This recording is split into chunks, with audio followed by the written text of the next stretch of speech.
A very warm welcome to Leederville here for round 9. WAFL action. It quite simply does not get better than this. You are on front row screens with us here watching a massive clash between East Perth and West Perth. Traditional rivals in the WAFL, and hasn't the crowd come out to see today's clash? Look at that across the ground. Plenty of numbers in the house, and it is just a fantastic occasion, especially on a long weekend here in WA. Look at that, all the kids involved. Fantastic to see. My name is Joel Sirats. It's a pleasure to be here with you, calling the action, and with me is jump ship just for today, the best in the business from the West Australian newspaper, Jordan McArdle. A pleasure to be here with you today. And how do you see this clash unfolding between two traditional rivals here today?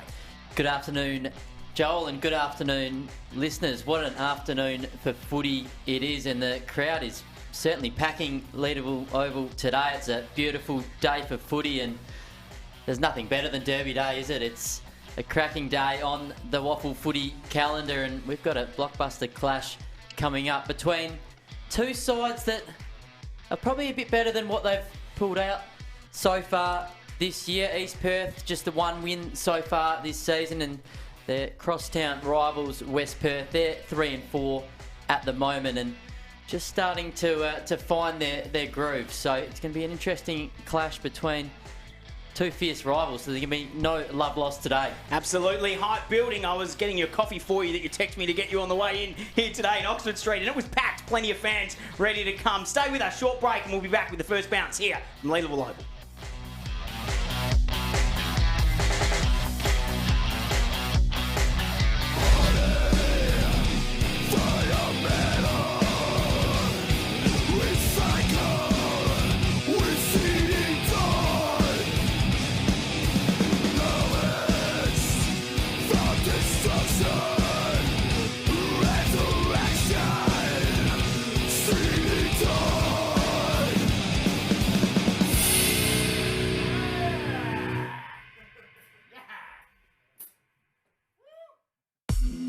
Shutterguard has been installing Perth's best shutters for over 30 years. With no advertising signs on your front lawn and no sales gimmicks, visit shutterguard.com.au.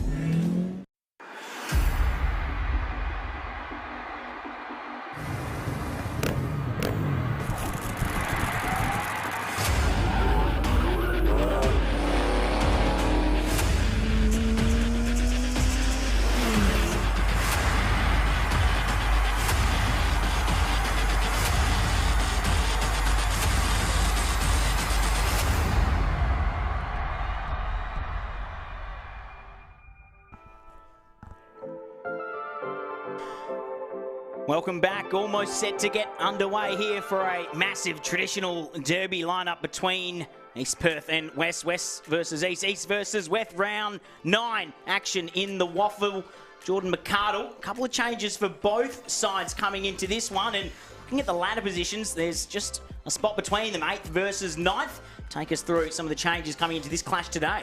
Well, the home side, they're finally getting some troops back. They've still got a worryingly long injury list, but good to see Rowan Kerr back. He's a real ball magnet in the midfield there, and premiership forward as well in Thomas Edwards-Baldwin, so he adds a bit of class to that forward line. Kai Wilcox as well is another big in, so good to see some troops back for the Royals, who are still missing quite a few, including their captain Jackson Ramsey with an ankle injury. Nick Robertson misses another with an ankle injury. He was suspended last week, and Corey Watts is still out with that shoulder. So still got a few to come back, but at least there's a few coming in, which is positive for the Royals. 112 games experience, Rowan Kerr. Great name to have on the team sheet for the Royals. And looking at the visitors here today, Jordan, West Perth, take us through some of their inclusions and outs coming into this round 9 clash. Well, the big story this week, Connor West, he becomes a West Coast Eagle. What a story that is. He got drafted in Wednesday night's mid-season rookie draft. You called him a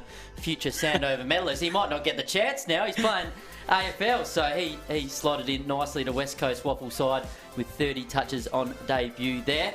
Nathan Murray gets his first game of league footy, a 21-year-old from Ocean Ridge, so he'll likely slot in across half forward. He got 26 disposals in the twos last week, so coming in red hot form. A few other outs for West Perth other than West. Ukic, Tedesco and Salisic are all out. In comes Delaporte, Boys and Chris Shannon. So 4 changes there for the Falcons. And here's your man on screen, Keegan Knott. You and him, a few Twitter battles between you. I like to type the texts between each other. He was massive last game out down in Peel. Keegan Knott there. He kicked 6 goals in round 7 a couple of weeks ago, so he can be dangerous, and he's got quite a few goals this season already, so keep an eye out for him up forward. And no Twitter battles at all, just Twitter love. I'm a huge fan of the Wiz, and he is putting together some season. Career best haul the other week down in Mandurah, and yeah, he is an outstanding small forward and arguably the best in the comp alongside the likes of Cody Ninyet and a couple of others. So, yeah, he is putting together an outstanding season and is every chance to win the Bernie Naylor this year. And we will just give a little bit of coverage to that Connor West in the mid-season draft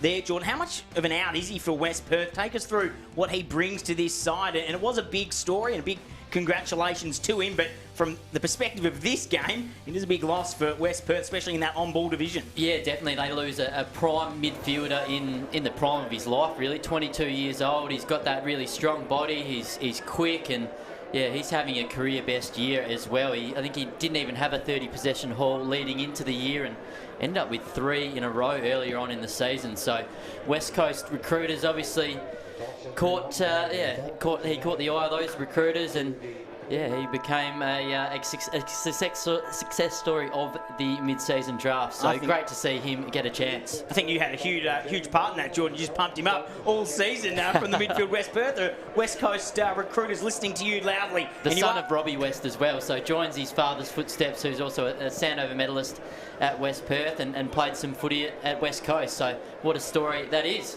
Absolutely great stuff. So Angus Schumacher there just getting ready in the East Perth on-ball position as he puts a little bit of work into his goal kicking. One of the great names we've got here today. And Jordan, we'll get a tip from you, not that we do too many tips, but going into this, who is the strongest side on paper for you, and what can you expect from both teams to bring tactically here today? I think West Perth should get over the line in this one. I think it's going to be tight though. I think East Perth are starting to get some troops back, as I mentioned earlier. You know, the inclusions that they've got in today are certainly going to help their cause. They showed a bit last week when I watched them against Claremont, but they just need to put it together for 4 quarters. They were right in the mix at half time, but probably just lacked that consistency across the 4 quarters. So that's what Jeremy Barnard would be looking for today, just a bit more consistency against Jeff Valentine's men. And just to comment on you, a massive crowd in here in terms of it's a public holiday, everyone's got around it. Does that come into effect on both sides? Probably a little bit more coverage than what this usual fixture would get. How do you think they cope on what is essentially a big stage here today at WAFL level? A lot of royal blue around the ground as well, which is great to see for the home crowd.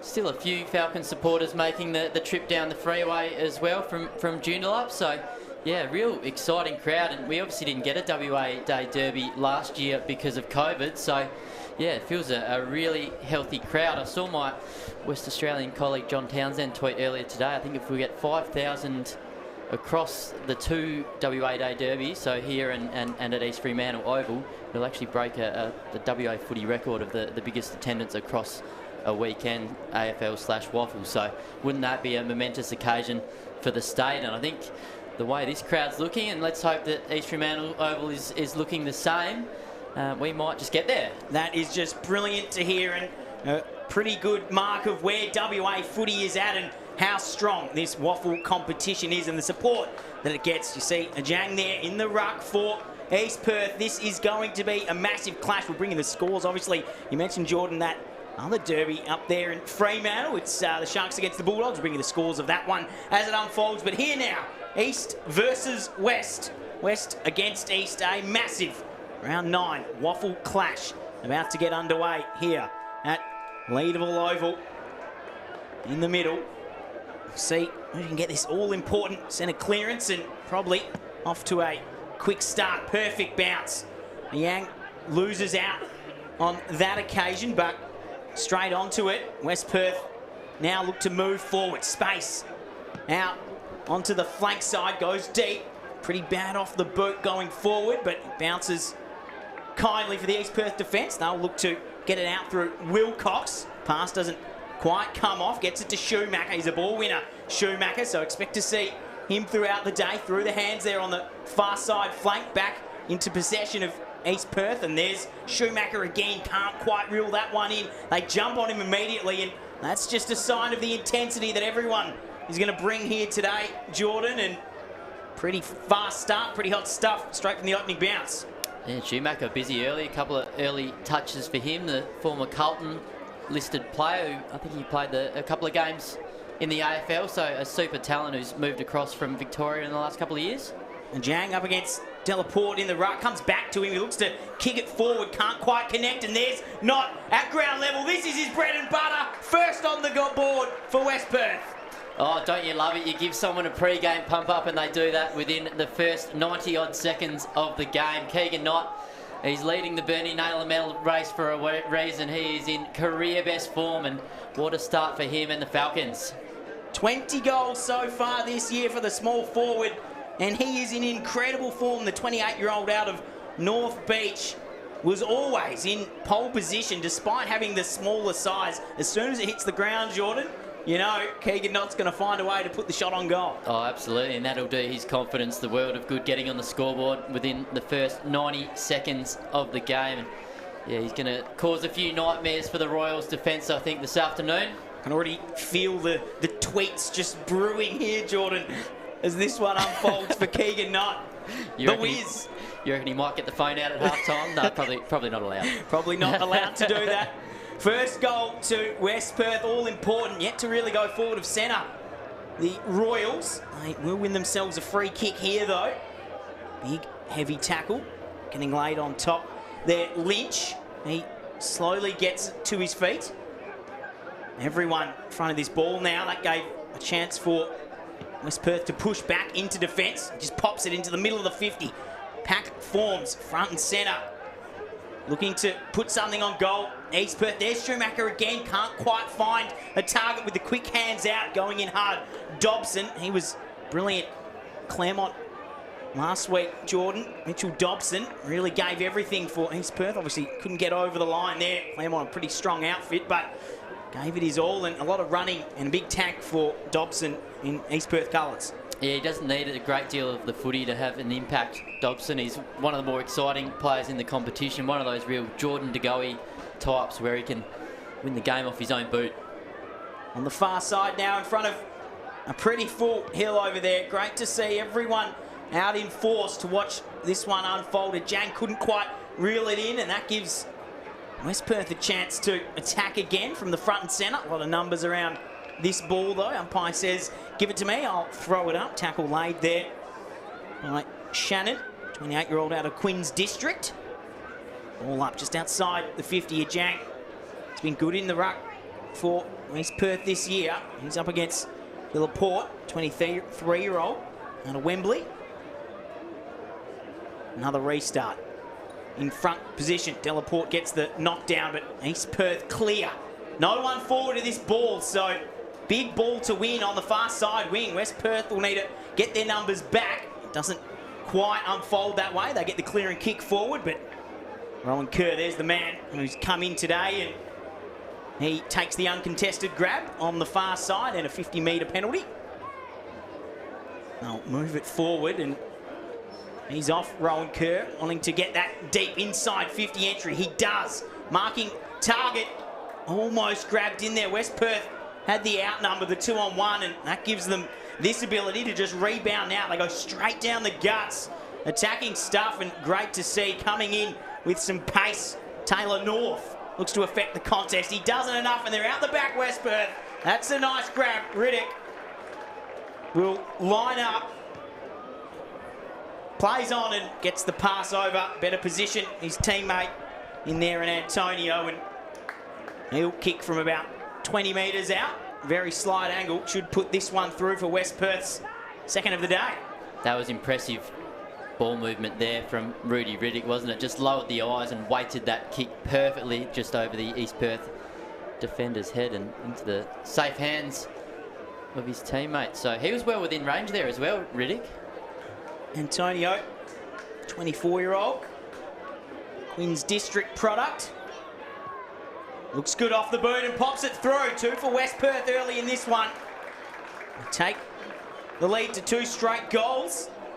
And just a little bit better inside 50 at the moment, Jordan, and also up the ground. Midfielders hands to the ball quickly for the Falcons. Yeah, that's right. They're using it really well all over the ground so far, the Falcons, and they've come to play today, haven't they? It's Derby Day, and they are red hot early on. So danger signs early for the Royals. They'll want to stem this flow of goals as soon as they can. Rare look at league action for Mitchell Antonio. 7th league game today, but 65 games in the Rezzies across a 6-year West Perth career. 4th league game this year, and had a day out in round 2 against West Coast. 25 disposals, 15 marks, 2 tackles and 4 goals for 24-year-old Mitchell Antonio. And he's on the board here. 2 straight goals to West Perth, and the Royals, they'll need a centre clearance. That's what they'll be looking to do. They don't get it here though. Black involved in the chain, has Nelson in support. He goes wide inside the 50, almost reeled in there from the main man Keitel up forward. Couldn't quite, just a hand in there, the East Perth defenders, and almost a very scary sign, Jordan, from a Royals perspective, because once Keitel gets up and running, very hard to stop. They get out with it here through Rowan Kerr. He's already had a bit of the ball early coming in this week, but it only goes so far. West Perth again, and here he is. This is exactly where he likes to be. Might want to be a little bit closer to goal, Jordan, if you can't tell, but he has support, and what a kick. Fantastic body use. It's just given to Riddock there. Almost hands in the back. East Perth saying, how did he get that one? See the replay here. Thoughts, Jordan? Looks like he might have got away with that one against Kyle Wilcox. Maybe just held his right arm there. So fortune favours the brave, I guess, and he's going for the team's 3rd goal. Gave the last one off exactly the same position as the 2nd goal, and it's a 3rd for West Perth. They're on fire early in this clash. Just getting a little bit of a rub of the green so far, aren't they, West Perth? That was a 50-50 call. It could have certainly gone against Rudy Riddick, but not getting paid the mark, and dobs that one through from mid-range. And West Perth, they've certainly got their kicking boots on today, don't they? 3 straight. He loved it immediately. Look at that, the finger point, Jordan, to the travelling fans here today. Massive crowd, and expect to see a couple of celebrations around the ground as well, with some numbers in the house, Jordan. A little bit of showmanship from both sides, hopefully. From an East Perth perspective, though, they just need to get on the board, Jordan. Yeah, that's right. Not a great deal for the home supporters to cheer about so far. They've conceded 3 goals in the opening 8 minutes of play. So just need to get one and just stem this flow of goals, because West Perth's really dominating the midfield battle so far. Jang with the tap down, looking for Schumacher. He can't reel it in. Whistle below the legs, and it'll be East Perth's ball as they desperately want a deep inside 50. Amajuri here. He takes the short option, looking for Dobson. He finds him, and to backpedal a bit. Open 50 here. The Sun playing an issue there as they came out to try reel that one in, and that gave West Perth defence a look and intercept the mark, and now they're out on the far side. Nice switch, quick switch, and they're out the back again. Overlap runners, open 50. They just got to find a target. They do at the top of the 50, into the hands of Alexandra. He goes on. That one on target, almost not, doesn't matter. Keeps it in. Mark Pay just in front of the line, and this is exactly where Keegan Knott wants to be, and that's why. A 4th for West Perth. They are on absolute fire, Jordan. And at this stage, the Royals just no answers for some quick ball movement and amazing play. Oh, their speed and foot skills have been exceptional so far today, West Perth. They have barely put a foot wrong, and nice grab from Keegan Knott on the goal line, and doesn't matter where he's kicking him from, does it? It was a tough angle, but easy as you like from the whiz. Just goes around the body and dobs his second goal of the afternoon, and West Perth's 4. They're 4 straight. They have certainly got their goal-kicking boots on this afternoon. Jordan just buttering up the whiz for a nice little spiel on Twitter later on. 2 goals to the number 7 there for West Perth. He has been incredible this season. As we mentioned, 6 in round 7 a couple of weeks ago. These are his goals throughout the year, Jordan. 4, 3, 3, 2, 6, and then 2. Only 1 game he's yet to find a goal. So incredible season from the small forward for West Perth. Chance here, Schumacher finds some space. Can they clunk something inside 50? Over the head, out the back. Chance for Young. Looking to get onto it, but that back 6 of West Perth's been pretty organised so far in this opening quarter. And through Munns, they'll go the other side. And Jordan, they're implementing that switch game to perfection at the moment. Just quick movements, getting them out on the far side, and the Royals' defence just not pushing across fast enough and able to cope with it. As we see them here, though, they win back possession deep into the pocket. Off hands, front and centre, high tackle. That should be called. Nothing coming, though. Look to get a little bit high there on the tackle, but umpire says nothing coming. Ball up in the pocket. Straight up and down. First hands to it, West Perth, and they'll use the quick hands to try get out. They can't, though. Onto the boot from Hilly. That's very high. Mark that one, he says. No one can. Off hands throwing in the forward pocket for East Perth. Still yet to score. The Royals, they haven't even had a shot at goal yet, so it'll be about their best chance and their best look so far, isn't it? Taken out of the ruck and intercepted nicely. Coming across there for West Perth in Lynch. A lot of numbers around this footy over the top. And we'll have another stoppage just inside the boundary line. Scott Jones there, the former Docker. He'll take this rock knock. Big frame on Scott Jones and uses that well. He's on the floor there. That's a long way down for him. Over the top. Held in from Delaporte. Simpson and Jones sharing the ruck duties for the Royals today. That one just almost try-like over the line.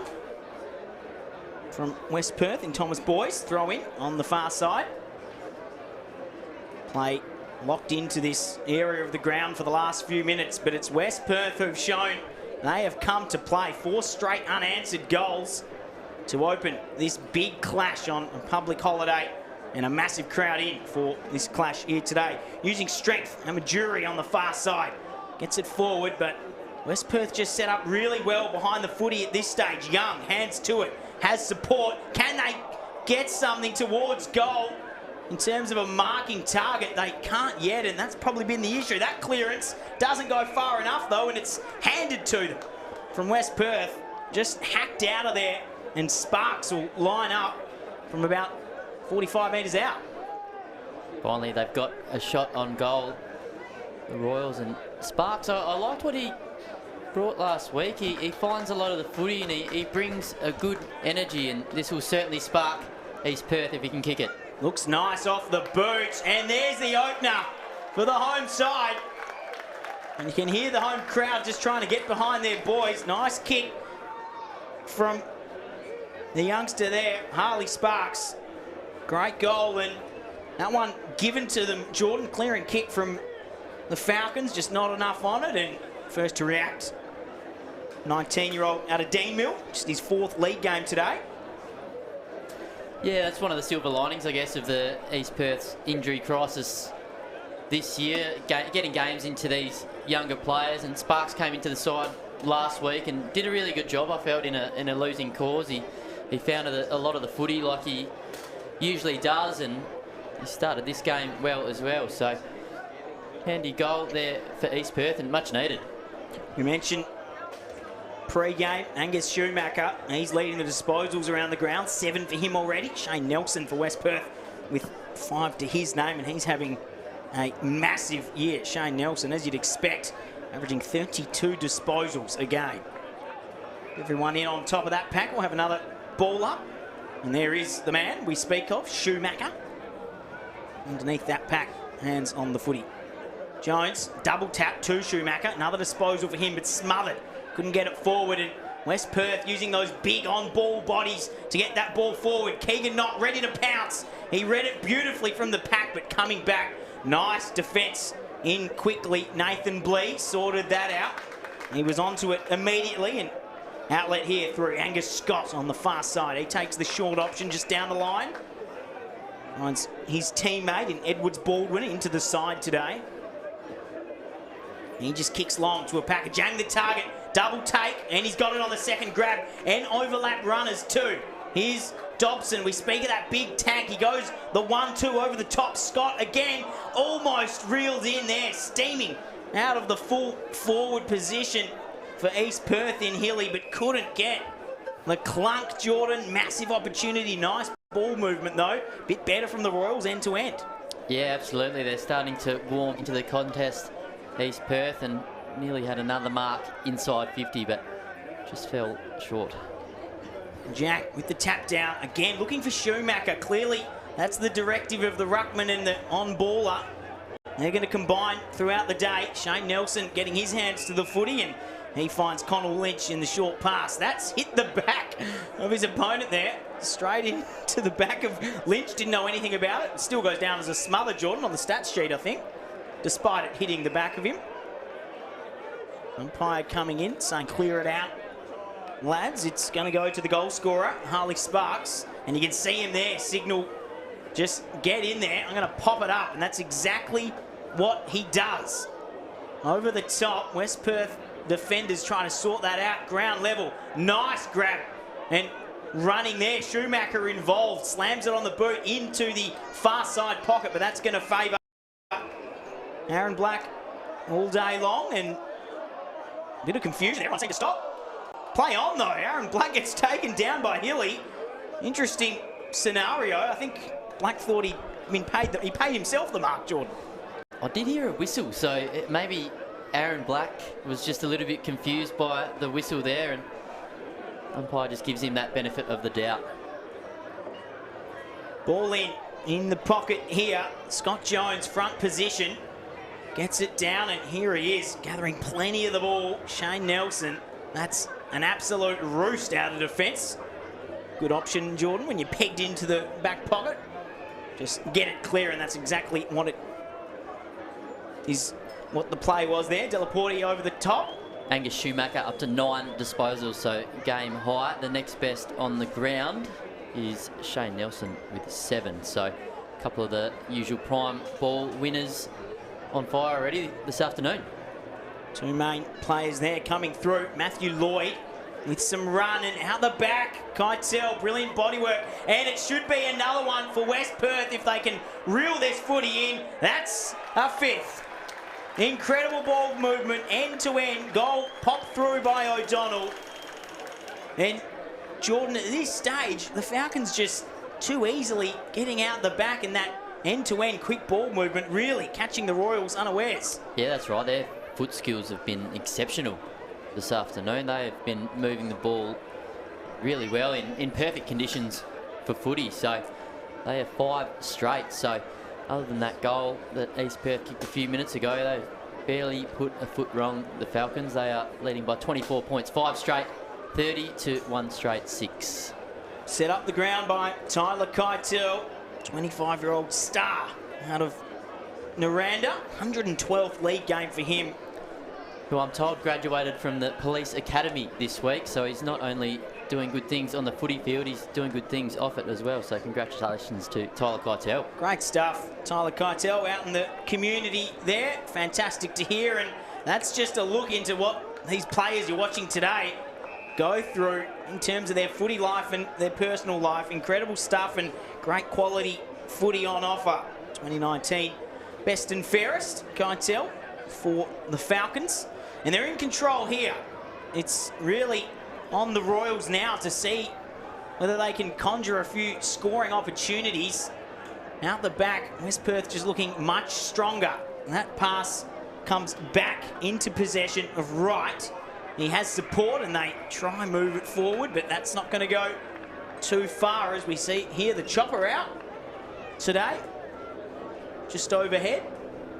Fantastic atmosphere here. Bouncy castle full of kids and everyone coming with their families on a public holiday here today in WA. Brilliant to see. Down the line, can't get reeled in by full grade, just knocks it forward, but first to react, it's West Perth again. Shane Nelson, another disposal in that chain. We'll get the disposal count from you shortly, Jordan, as to what he's up to. It's definitely getting up there, and here's the other man, Schumacher. That bounce evades him, though, and as a result, out the back, West Perth. Very unlucky in the middle there for the Royals. Schumacher just overran the footy. Oval ball, that's what happens, Jordan, unfortunately, and now Riddoch with another chance to get a second. Yeah, that's a tough one, isn't it? When it's not your day, it's not your day, and that just bounced the wrong way for Schumacher. He's been good today, but that luck just didn't go his way that time. Chance here for Rudy Riddoch, the 28-year-old. Lines up, looks good off the boot. Another goes the way of West Perth. They are playing some great quality footy here today, and the scoreboard reflective. 30-point leaders, 21.5 minutes gone. As we see the CD Dodd replay here. Jordan, look at that. Set shot. Balanced, perfect ball, and another pointed to the crowd. He's loving the goal celebrations today, isn't he, Rudy Riddoch? He is one of the best strikers of the footy you'll see. He can kick it 50, 60 metres off either foot, so that was certainly easy pickings for him. Very athletic type. Team there probably dominates the gym work, I imagine, in the West Perth gym, Jordan. Certainly bench more than both of us put together, I'd say. Probably. Straight out of the middle, another clearance to West Perth. They are in complete control here, and look at the pace taking off. Shannon looks to get it into a nice spot, but just trickles over the line. We'll have a throw in, and Jordan, whilst they're dominating the scoreboard, they haven't really locked it inside their 50. It's just been quick ball movement and a couple of goals out the back. So a little bit to be said about the tactics of both sides in terms of how they're scoring here. West Perth, probably the Royals just looking to stop that run that they're faced with here from their opponents. That clearing kick lands nicely into the lap of Amajuri. He looks down the line and has to kick to a contest. Underneath it, Simpson, the only real option, and he can't affect the contest too much over the line. A little bit of a scuffle on the line, as you'd expect from traditional rivals. Schumacher up to 10 disposals, and Shane Nelson the next best on the ground with 9. Goal kickers, Keegan Knott and Rudy Riddoch have 2 apiece for Falcons. Jang, front spot. Good tap down from him. That one just grubbers along the ground. Big hit coming in from Magro, the man with the greatest mullet, I think, in the waffle. And there's a few on offer. And that's what he brings, Magro. Glorious mullet there on the number 18 of East Perth. There was a peroxide blonde mullet in the Colts, so I reckon that may have him covered now. Young Cade Dittmar. There you go, Colts mullets, Jordan. Not a lot of time to grow mullets from the youngsters, so that's some serious commitment there. These older lads, obviously a little bit more time to grow their hair, so incredible effort. The mullet's coming through, keep a lookout. Just a quick score update from New Choice Homes Park. South Fremantle lead the way there, 4 goals to 26 to East Fremantle 2 straight 12. Jang with the tap down, playing well in the ruck, but just not connecting too well with his on-ball division. Alexandre gets the kick off the side of the boot forward, but it's easy pickings for East Perth in defence from Cooley. They'll work it forward with the handball, right on the end of it, and that kick just always favouring Pecoraro in defence for West Perth, and that's probably been the story so far. 24.5 minutes gone, that inside 50, East Perth haven't been able to get their midfield play in sync with the forwards down inside their forward 50 towards goal. Down the line, that one, off hands, we'll have a throw in. You asked me pre-game what the loss of Connor West would do for West Perth. It hasn't done a great deal at the moment. Their midfield is really winning the battle at this stage. Shane Nelson with 9 disposals and the Sandover medalist Aaron Black with 7. So they just bat so deep in the midfield, the Falcons. When one player out, they just find another as well, don't they? They've got some really good midfield depth. Jones wins the tap down, but again, it's the Falcons that get it forward. Nice pick up from Cooley. Ball on the deck and had clean hands. Comes out to Amajuri. He goes the short option. Strong hands on the far side wing from Hilly. This is what's in front of him, and a bit of movement, but it's just going to have to go long again. And this has been the repeat story for that West Perth back six. Easy to chop those type of balls off, and we've seen the contrast in play, Jordan, lowering their eyes. The Falcons going forward, and that's given them quite a few set shots at goal and also got them out the back. The Royals at this stage, just that long, deep penetrating kick that really isn't coming to much so far. We'll see what they can conjure though against it here. You can see the scoreline 6-36 in the opening quarter here already. Big tackle coming in on the far side. Royals back with possession. They go over the top on this occasion, and that's that shorter option they're looking for, but turned over again. Just too ferocious around the contest at this stage. Hobley involved, goes deep, hands not ready to pounce on it. You can see him as the ball comes in, he's just searching for that front and centre, Keegan Knott. That's why he's having an incredible season. Royals deal with this one okay. Comes out to the near side to Scott. And he's got the big runner, Dobson. Was a short target, but again, Jordan, you can see that's what's in front of him. Not a lot. That kick had to be on point, and it was. Aiden Lynch coming across.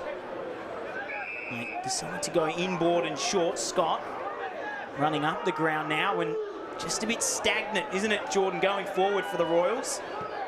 That's a very nice ball if it comes off. Unfortunately, Wynn caught it though, and Jones couldn't get there. Turnover. Massive opportunity for another for West Perth. Keegan Knott almost in his hands. And if he got it, it was going to be a certain goal. So East Perth will reset here. And this is where they just were, Jordan. How do they get it forward from this position? Because this is what we just saw unfold.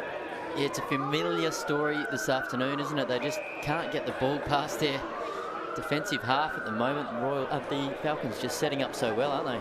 Schumacher just gets the free kick there. Another possession for him. And that's a short target. Popped out, though. Good pressure coming in. Mark not paid, and they're away through Lloyd. He goes into the pocket. No one home off that kick, and we'll have a throw in deep in the pocket for West Perth. 28 minutes gone in this first quarter. This is where the likes of Keegan Knott are very dangerous. Ball inside. West Perth forward 50. And another one really puts the pressure on if it's not already. Out of the ruck, snap it, goal. It is another one. Incredible first quarter from West Perth. And who else? The main man, Keitel with the goal. How good was that from Tyler Keitel? Just out of the ruck, easy as you like. That was pure strength there from the West Perth forward, and he joins his teammates on the goal sheet now. And what a quarter so far for West Perth. 7 straight 42. They lead East Perth by 36 points. Just got rid of a Jang in the ruck and took it straight out, and he's very dangerous in front of goal. Brilliant stuff from the star man up forward. 3 times club leading goal kicker. 17, 18 and 20. He's kicked 18 goals coming into today. That's his 19th of the season. Always big output from the full forward. They've just got so many attacking weapons, don't they? They've got Keitel, Riddick, Keegan Knott. They all hit the scoreboard regularly, and it's exactly what they've done so far today. And the message from Jeremy Barnard, Jordan at quarter time, something's got to change at this rate. It's looking very ominous for them. First quarter time can't come quick enough, I guess. The Jack picks it up off the deck, and that kick's not going to do the job. Shannon intercepts easily, almost gets the turnover. Pack forming, strong bodywork in defence from East Perth in full grade. Can't reel the mark in though, and they'll moving out through Rowan Kerr on the far side. This is the position they've been in all quarter, just stuck in their own half, can't get forward of centre, and when they do, it's a long kick down the line. Schumacher, another disposal. He looks to pinpoint someone, but that Falcons defensive setup, incredible at this stage, just not giving an inch and locking that footy inside, and when it does go forward to centre for the Royals, they get them on the break. Incredible effort. We said, Jordan, how the big stage, everyone will cope. I think Falcons will be very happy with their output so far, 7 straight. Oh, and so they should. What an effort, goal-kicking wise, to go 7 straight. We saw it in the Colts this morning. It was the complete opposite in sort of breezy conditions, but yeah, it's perfect goal-kicking conditions this afternoon, and it's West Perth that's making the most of it. They lead by 36 points at the first change, so they are on fire to start this one. Incredible first quarter from the Falcons. We'll take a quick break and stay with us. Second quarter action coming your way here from Leader.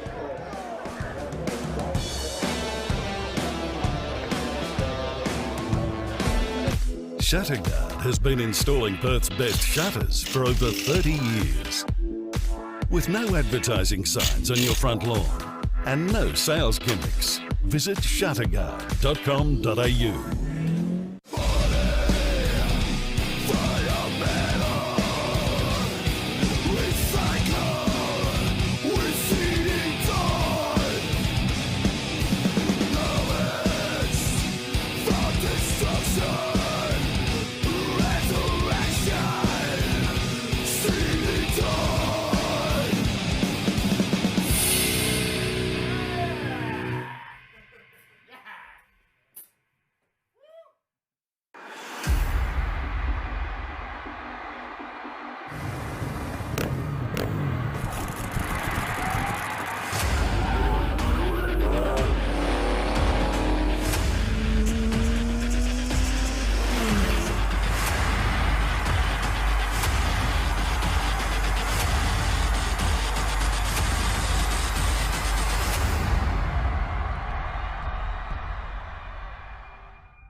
Welcome back to Leaderville Oval, and what a first term by that side there. West Perth in complete control. 7 straight goals. East Perth, the opponents and traditional rivals, only the one for them.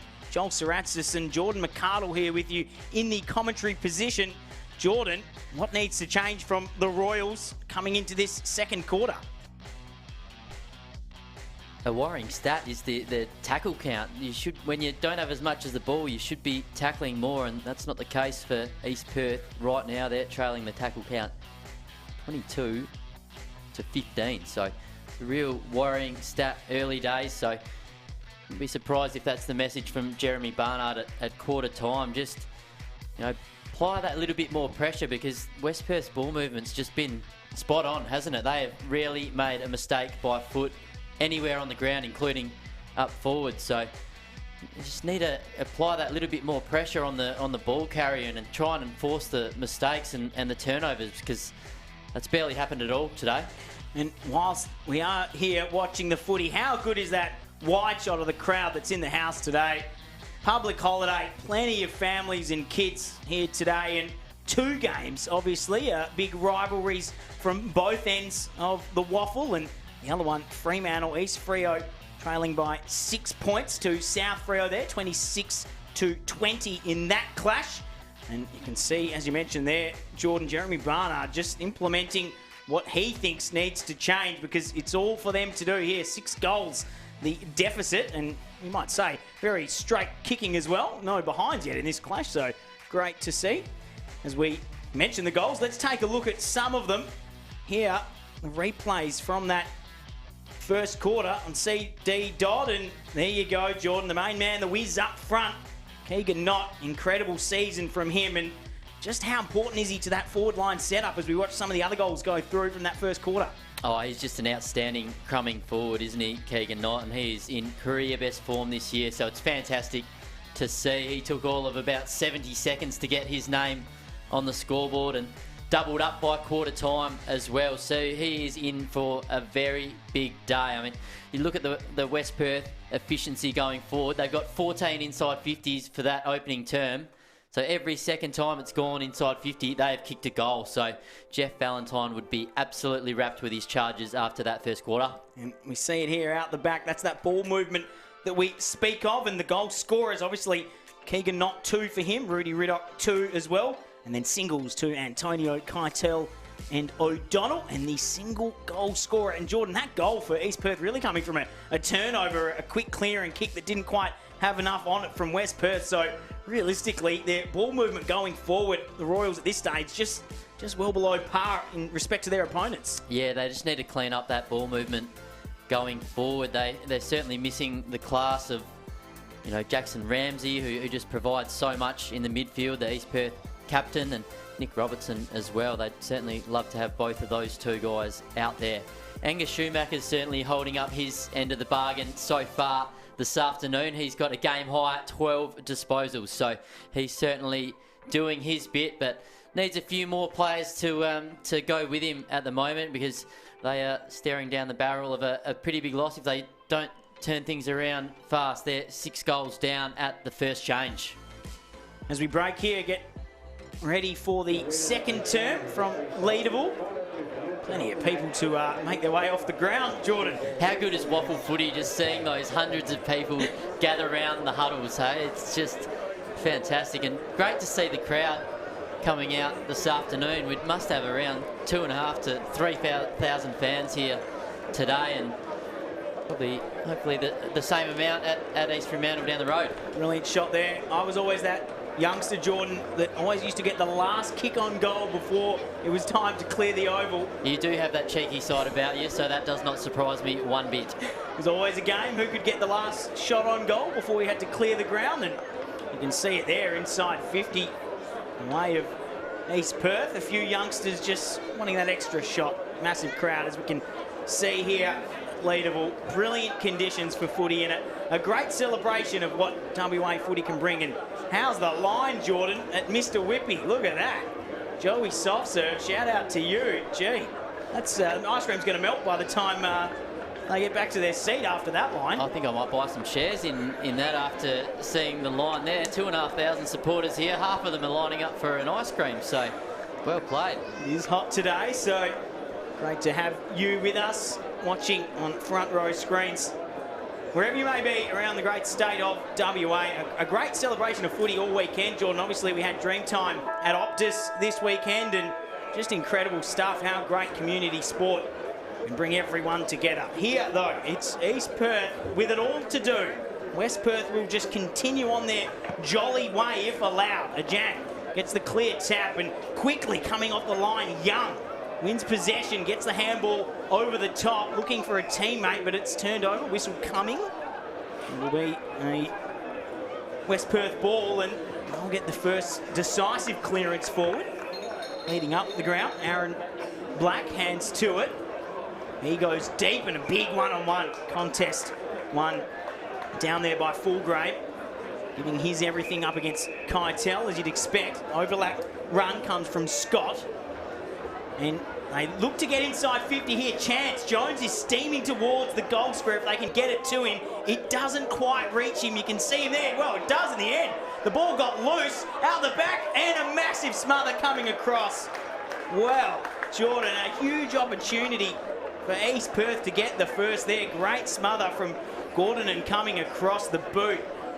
Jones had a long time to get that footy. It never came to him. Well, it did eventually from a little scuffle, and then he couldn't quite get it on target. That's the desperation that West Perth have shown, and East Perth just haven't so far. So really good effort from Zach Wadden in there and on the goal line. That was sensational stuff.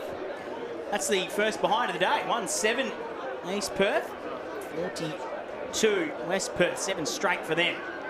Time on the far side for Aaron Black. He's already had a couple in the second term, and a big hit, a late one, and they're all in now. It's the big man who's the centre of attention. Scott Jones has not got a shirt on. Just getting the biceps out there, Jordan. Yeah, just getting the rig out, but yeah, it's a bit of a late one there from Scott Jones, and West Perth just retaliating. That, yeah, just lazy hit there, wasn't it?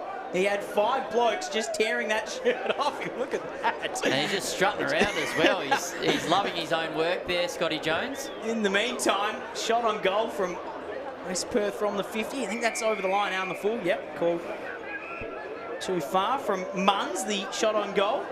And Jordan, you know better than me. Is there backup jumpers down in the rooms? I think there'd have to be, but Scott Jones doesn't seem in any great hurry to get off to the interchange bench and change it. He's rocking a bit of an over-the-shoulder number right now. He's got that incredible Hulk look about him. Just just a torn shirt as he waltzes down past the wing in front of us.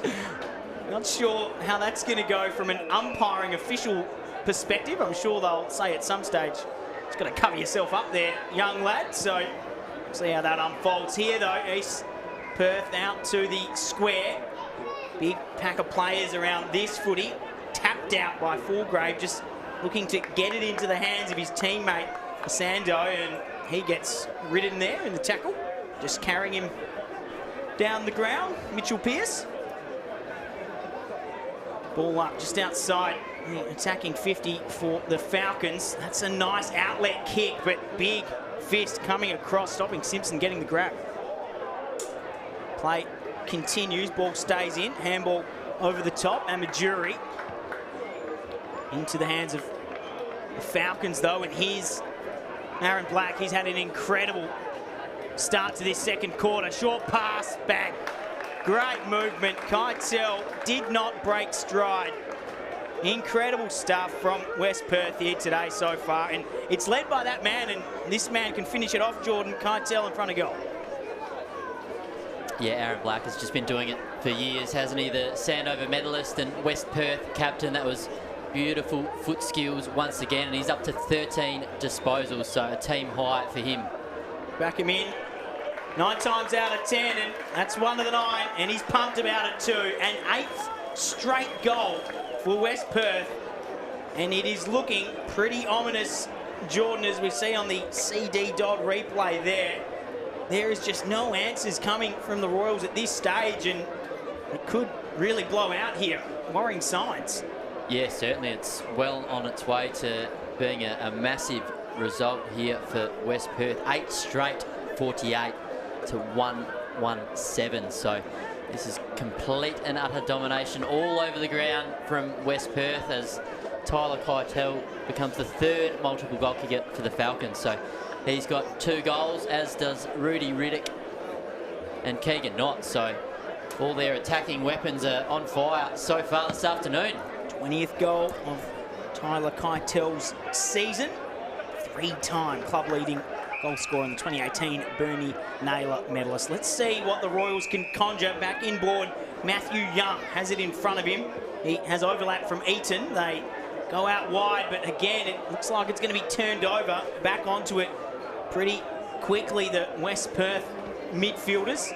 They go down the line. Heard a whistle there.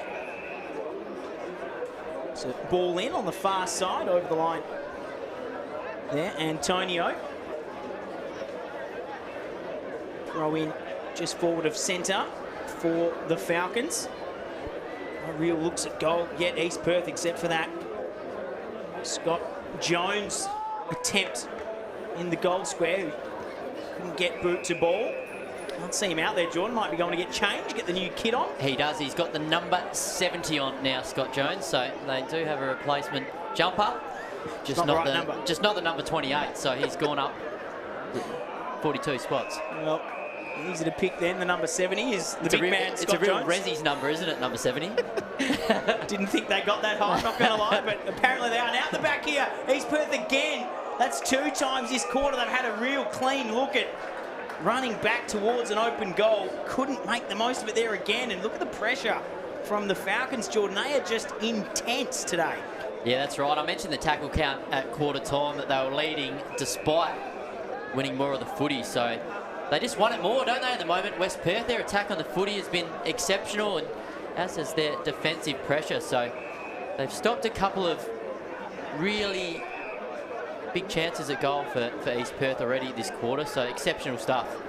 They decide to just work this one around the back and out in a lot of space here. Mitchell Pearce will gather. He goes off to Blake, just gathering up those disposals. Plenty of the ball for him, and he wants to get it back to. They go down the line. Riddock, big chested there, and he's off. Look at the pace and the speed away from the contest. Over the top, Keitel, straight into the hands. They have just been incredible so far, and it doesn't look like ending. If you are a West Perth fan, you'll be loving this, Jordan. He had a clean run at that footy, not impeded at all, straight into the big jukes. I just love the way he attacks the footy there, Tyler Keitel. He's got some spring in his step, and he's about to kick his third goal. He's already put it in the book before he's kicked it, Jordan McArdle, and that's why. Just too good, Tyler Keitel. A 9th straight goal for the Falcons. This is getting to be a very, very big win in their favour if East Perth can't turn this around quickly. And we see on the replay there, I think he had it in the book too, Jordan, before it went through. I think whoever's doing the goal-kicking coaching for West Perth might have to go down the road and help out at Fremantle, because this has been unbelievable stuff. 9 goals straight, 54. What a start from West Perth. And we say what a start, Jordan, but as this one goes on, it really is quite worrying that East Perth can't find a route to goal. So we'll see what they can conjure. It's only 8.5 minutes gone in the second, and it's already very worrying signs for them. I guess the one positive, though, it is early on in this clash, and if there's any chance to get something out of it, they need to turn around their forays forward and very quickly and find some goals. There's the big number 70, Jones. It's the tap down on that occasion, and they do get the clearance. First onto it, though. Quick reactions from that West Perth back six, and this is where they've built a lot of their forward movement from. Half back line. This is going to be a 2-on-1. Support coming for East Perth. Big tackle laid over the top from Cooley. And wins himself the free kick, holding the footy called. Nice work there. Another little mullet from Jack Cooley. Not quite to the level of his teammate in Magro, but still a pretty decent effort, Jordan. A couple of months' work there in that. Over the top, big fly. Looking to reel that one in for West Perth, Moulton, but giving away the free kick, and here he is, the number 70. Scott Jones. He just pops that one up, and that gives the West Perth defenders a chance to cut across. That's a clear indication of the difference in the entries inside the 50. West Perth just lowering their eyes. That one just popped up and giving that back six a chance to cut it out, and that's exactly what's happened. And full of run all day, the Falcons. That one's missed the target, though. Nicely read off the boot on the far side from Fulgrave. He goes down the line on the half volley. Can't gather that one, Amajuri. And turnover as a result. Falcons top of the 50, 1-on-1. Big one to be won here. Keitel out the back from 50. Bang! What a goal. Used the body to perfection and had it all in front of him. An open 50, and that's what he loves, Jordan. Another one to West Perth. He's been outstanding today, Tyler Keitel. 4 goals straight to him to go with a goal assist as well. So he's doing it all across half forward for West Perth, and he is well on his way to a big bag. You can see him there just playing with a full head of steam. Supreme confidence from the main man up forward for West Perth. And it's one of those days, Jordan, where I think everyone's just going to try sneak inside 50 from a Falcons perspective and try and get the name on the goal scorer's sheet. Because why wouldn't you? Absolutely. Might see some defenders going for a few runs here as this one unfolds. You can see the scoreline there. It is just a complete domination. 60-7. 10 goals straight to 1-1. And you mentioned the kicking earlier, John. 10 straight. Incredible what we're seeing here today from a West Perth perspective, and they get the clearance again. Long, inside 50, Pearce, and another one. It is just repeat entries and massive domination. Antonio on the end of this one, and Jordan, is this ever going to end? I think Jeremy Barnard would hope so right now. He's probably tearing his hair out. This is unbelievable stuff from West Perth. They just barely made a mistake all day. 10 goals straight just shows how good they are going in front of the sticks, but they are just winning clearance after clearance out of the centre. And Aaron Black, he's having a day out in the middle as well. He's just racking up the possessions right now. Just for OCD purposes, let's see how long this straight goals can go. Antonio, as soon as you mention it, he's got the first blemish on the board for them. 10-1. Incredible. 61. And just the 1 goal, 1-7 for East Perth. So I wonder if Jeff Valentine will drag him now. He's ruined the perfect record. Look, when you got that many shots on target, you've got to take them. Mitchell Antonio, you might see him just park down back, Jordan, for the next little bit. Over the top, big fly. There, Dobson hit the ground heavily. Front and centre, though, and he's back Dobson after that big hit on the ground. He's just straight back into it.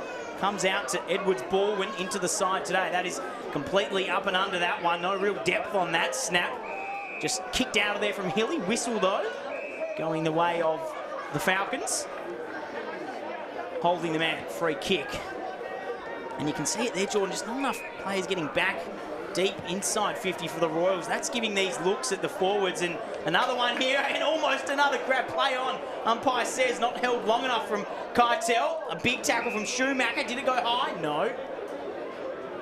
He's calling for holding the footy. Free kick against Lynch there, not coming. All up just in front of goal for West Perth.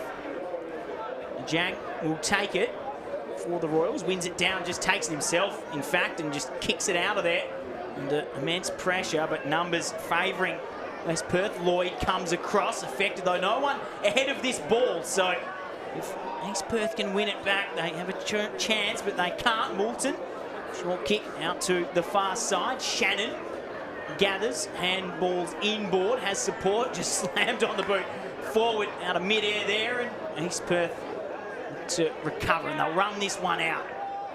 And this is where they fell down in that opening quarter, just that movement forward. They have an outlet here on the far side, and opportunity for them as they look for a second goal of the game. In the chain, Blee, and they get it all the way to the main man, Schumacher. A lot of the ball for him, and that's a better entry. They'll have a look at goal here into the hands of Wright, and they'll look for their first real chance at goal in a long time in this second quarter. Yeah, it's been a long time between drinks for East Perth. Just the 1 goal so far today through Harley Sparks, midway through the opening term. So they desperately just need something, don't they? Right, looks pretty good off the boot. Has the legs and the accuracy. A second for the Royals, and you can see the home crowd just trying to get behind them there. Nice kick from the small forward in Stanley Wright, 23-year-old out of Dunsborough. CD Dodd replay here. Just moved out to that left-hand side and liked it off the boot pretty nice. And can't really celebrate, Jordan, when you've only got 2 against 10 for the day. Straight back to the middle for the Royals, and they'll look for another one. It was almost a bit of a sigh of relief there from not only Stan Wright, but the Leadville Oval crowd as well, who have been starved of goals for the home side, but certainly not for the visitors in West Perth, who are 10-1-61, leading East Perth 2-1-13. So, yeah, long time between drinks, but a great strike there from Stan Wright, who's had a good day so far. He's up to 12 disposals to go with that goal. Jang takes it out of the ruck this occasion. Tackle laid from Delaporte. Have a secondary ball up. Bit of scuffed turf there in the middle. Obviously a workout this ground today. And another clearance goes the way of the Royals. Can they get 2 in quick fashion here? Hands in front, but the West Perth back 6. And look at them spread too. This man putting on an absolute clinic today. Into the hands of Aaron Black. You can see that spread from the contest, Jordan, just gut running. Yeah, he's been everywhere. Even in the opening term, he was winning footy across half back and drifting forward. He's, yeah, just elite work rate from an absolute workhorse of the WAFL competition. Lynch had hands to that footy, couldn't reel it in. I think out of a bit of frustration, just laid the dump tackle there and has given away the free kick. It's all just not going their way today. East Perth in front of their home fans and right here in front of the grandstand on this broadcast side of the ground. That's long to a contest. Front and centre and out the back again. They will go all the way here. Here is the man we speak of. Black takes a bounce, goes inboard. Great chase down though. Great pressure from the Royals defence. Probably just took that a little bit too nonchalantly there, Jordan, as he was going towards goal. Black thought he had more time than he did. Doesn't matter, shot on goal. Back in the hands of West Perth. Antonio might have scored. Yeah, Antonio, he's second behind, and the rest of the West Perth guys are kicking okay, but 1 goal, 2 to his name so far today. Aaron Black was probably just a little bit taxed then, wasn't he? Started all that across half back and kept running, and he had that little bit more fuel in the tank. I reckon he would have kicked one. You're saying it was taxed from the run. I say too much time. Just was thinking how he was going to make it a bit fancier than he had to. Either way, good defence from East Perth to get back, and you can't take anything away from this West Perth performance. Incredible. When you've had 18 disposals in less than a half a footy, you can give him a little bit of a break, I reckon. I think Jeff Valentine will just say, yeah, okay, could have had a goal, but that's all right. And look at him there with the smother. He is everywhere. Jang, big hip and shoulder, but look at the pace coming through from Riddick there. He's just got that bigger frame and knows how to get the ball clear. I mentioned a bit of a Degoe type, and that's exactly what he is. Keitel dragged down there, got the foot to also play on, and the short option taken, but through their hands. That pretty much sums up the day so far for the Royals. And here's the man with the only 2 behinds for West Perth. Antonio. 7th league game for him today, and as we say, a bit of a rare look for him at some league action. 65 Resi's games to his name in his career. 6 seasons at West Perth, and difficult shot here, so we'll see what he can conjure. He'll kick from just inside the arc. It's pretty calm on that approach. Nice off the boot. Umpire doing a bit of work though. And so much work that he didn't even have to see it go through. Out on the full. That still doesn't go down as a behind, Jordan, so he's only got the 2 for the day. It helps their goal kicking accuracy in a way, I guess. 10 goals 2 remains. Still a massive lead, 62 to 13. You can see there on your scoreboard. And Jang, fist from behind at the fall of the footy. East Perth hands to it. They work it back and go backwards to go forwards. That was about a 20-metre pass the opposite direction to Blee. He takes the short option on the far side. Wilcox, haven't called him too much today. That kick just looking to go under the man on the mark. Didn't quite come off. Gets it back though. I think he might have changed Jordan into the long sleeves. I can't recall him wearing that from bounce down today. Kai Wilcox. No, he did. He's always had the long sleeves. Always had the long sleeves. Today, okay. Yeah. Huge fan of the long sleeves, even Loves when the them. sun's out. Yeah, pretty hot weather for the long sleeve effort there from Kai Wilcox. Ellenbrook product, 23 years of age. 26th league game for him today. From the clearance, West Perth out the back. Better read there from Lynch. Gets it moving forward, and here is the long sleeve man. Wilcox in and under. Comes back to Lynch. Gets the hands up. Riddick, this is the situation he'd love if he can get his hands to it. He can't. Masando comes in and just cleans that up. Well played from him, and Lynch out to the runner on the near side, and they have space out the back here if this can be gathered. Big one-on-one contest. Young tries to keep it in front. Massive tackle. Gordon just takes him down and throws him and says, you ain't going anywhere. And look at the support given to him from his teammate in Lloyd. Great effort, Jordan. That's the intensity we've seen so far from the Falcons. And Zach Wadden in particular, he did that goal-saving smother earlier in the quarter, and just more desperation again as well. They could easily take their foot off the pedal, but they are not doing that one bit at the moment. West Perth all over the ground. The Jank caught at the back, but it works out okay for them. Chance, here's the goal scorer. Right. Has support, and they have numbers out. Should be a goal here for the Royals. Running in, pop through. That's a 3rd of the day for them, and 2 in a row. Rowan Kerr, the inclusion today. gets on the board there, and as you can see, Jordan, nice celebrations for them, straight back to the middle, and they've got a couple on the board here. They'll be impressed with that. Yeah, that's right. And that's great reward there for Rowan Kerr, who started in the middle, but drifted forward in that passage of play and was wide open, wasn't he? He had acres of space there and kicked a pretty simple goal in the end. So, consecutive efforts for East Perth. That's got them to 3 for the game. 3-1-19. And still trail like 10-2-62. The visitors in front here. Into the middle goes Jones to take the ruck knock. And the number 70 jumper there. Back in the middle as East Perth look to maybe get a run on here, Jordan, and they've got the clearance. The main man, Schumacher. Deep entry, Ajang the only option. That one gets out the back. Offline though. If they can score a couple quickly, I'm sure West Perth will just think twice about how comfortable they are in this clash. You can see there, 23 minutes gone of the second term. We'll bring this one in to the near side. Dobson in pole position here for East Perth to intercept that one. Doesn't big hit coming across. Lynch got the head taken there. Dobson turns one way, comes back to Lynch. He's got space in front of him and takes the short option as Dobson's involved in a little scuffle here. Jordan, you keep your eyes on that. I'll watch the footy. Inside 50 in front of goal for East Perth. Handball missed as the Falcons tried to exit, and a little bit of an inventive snap over the shoulder there. Edwards Baldwin off target. Dobson just gives Tom Boys a little pat on the bottom there. So the cheeky moment or two there between the arch rivals. The bottom pat, always a way to get under the skin of your opponents. And a little bit of confusion here. Jordan, what's happening? I think it's going the way of East Perth. Free kick. And it'll go to Lynch, it looks like. Rather, Edwards Baldwin will take it, and he's got a 52.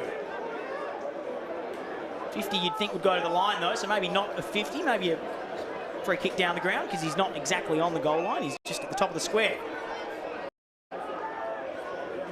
Interesting how that unfolded. Either way, he pops it right in front, and they've been pretty good, the Royals, in respect to their first quarter. This is an improvement for them, and making the scoreboard a little bit more respectable. And you can see every time they put one through, Jordan, it's head down, back to the middle, no celebrations. They're just trying to get back into this clash. Yeah, a couple on the trot, at least, for East Perth. It was fairly slim pickings before that. I'm not exactly sure what that free kick was for, but Edwards Baldwin, you won't kick too many easier goals than that in his return. So just gives them something, doesn't it, heading into half-time. Couple of goals on the trot just eases the pressure a little bit and maybe just plants a few seeds of doubt in the heads of the Falcons.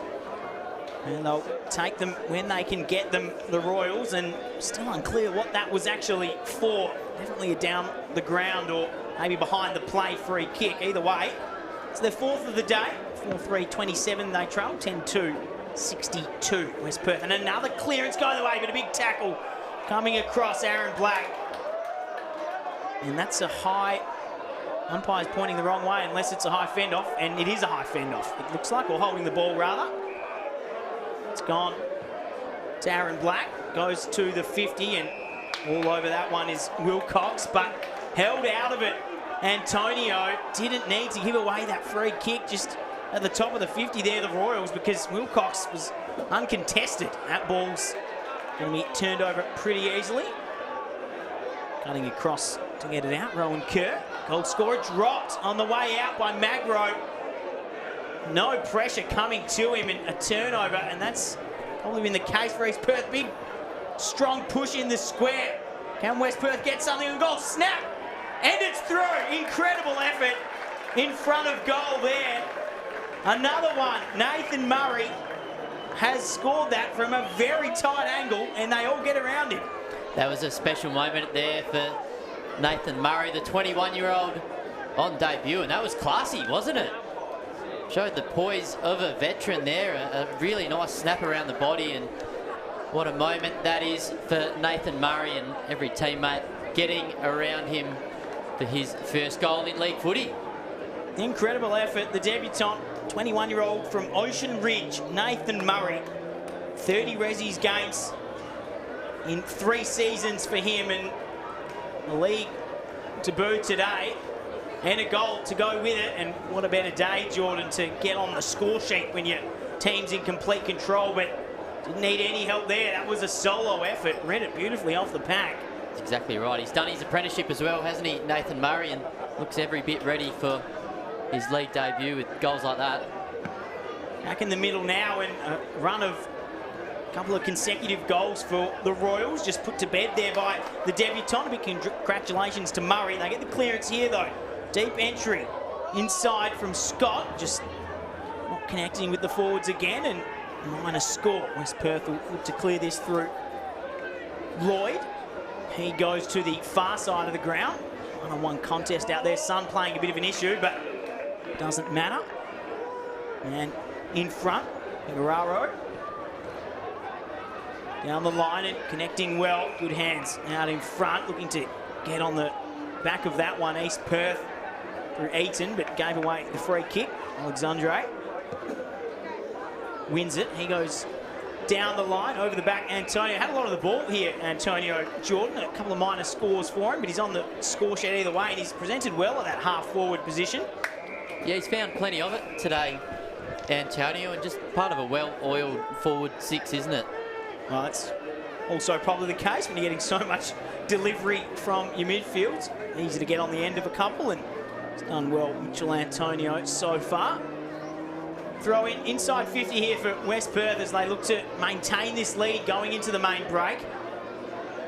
Out the back there, East Perth look to get the outlet through right. He can't control it, has to lay the tackle. Umpire comes in to sort that one out. We'll have a throw up about 40 metres out from goal. They go at it. Simpson outmatched by Keitel. Alexandre picks it up and gets tackled heavily. The Royals just look to lock this one down and not do any more damage going into the main break. 29 minutes gone in the second quarter. Simpson wins the tap down, but into the hands of West Perth. That one looking to be kept in from Knott. He can't. Throw in. Ball just locked into this pocket of the ground. Let's see, Keegan Knott there. Brilliant year he's had, the small forward. 20 goals coming into this clash, and a couple for him today already, so great stuff. Simpson kicks it the wrong way on the attempted clearance and read off the boot by his teammate from Amajuri. Takes the mark, goes long down the line, outside 50. Fist coming in over the top. Numbers around the footy, just handballed forward from Hobley. Can't find a teammate though, and nice little walk on that far side there from Scott. And over the line, we'll have a throw-in as we approach the halfway point of the clash. Half-time coming, and Jordan, a quick comment from you. East Perth on this second quarter from them, a little bit of an improvement, especially in the second half of the quarter, and that'll impress Jeremy Barnard, but still a lot of work to do.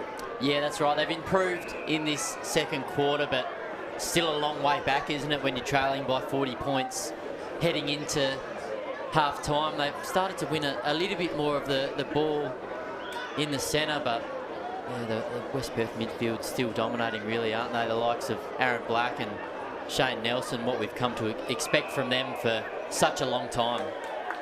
Jones laying the tackle. Free kick goes to Kerr. He likes what he sees out of the square. Can't get reeled in though, and first onto it, West Perth. We're Nelson. They release it to the other Nelson.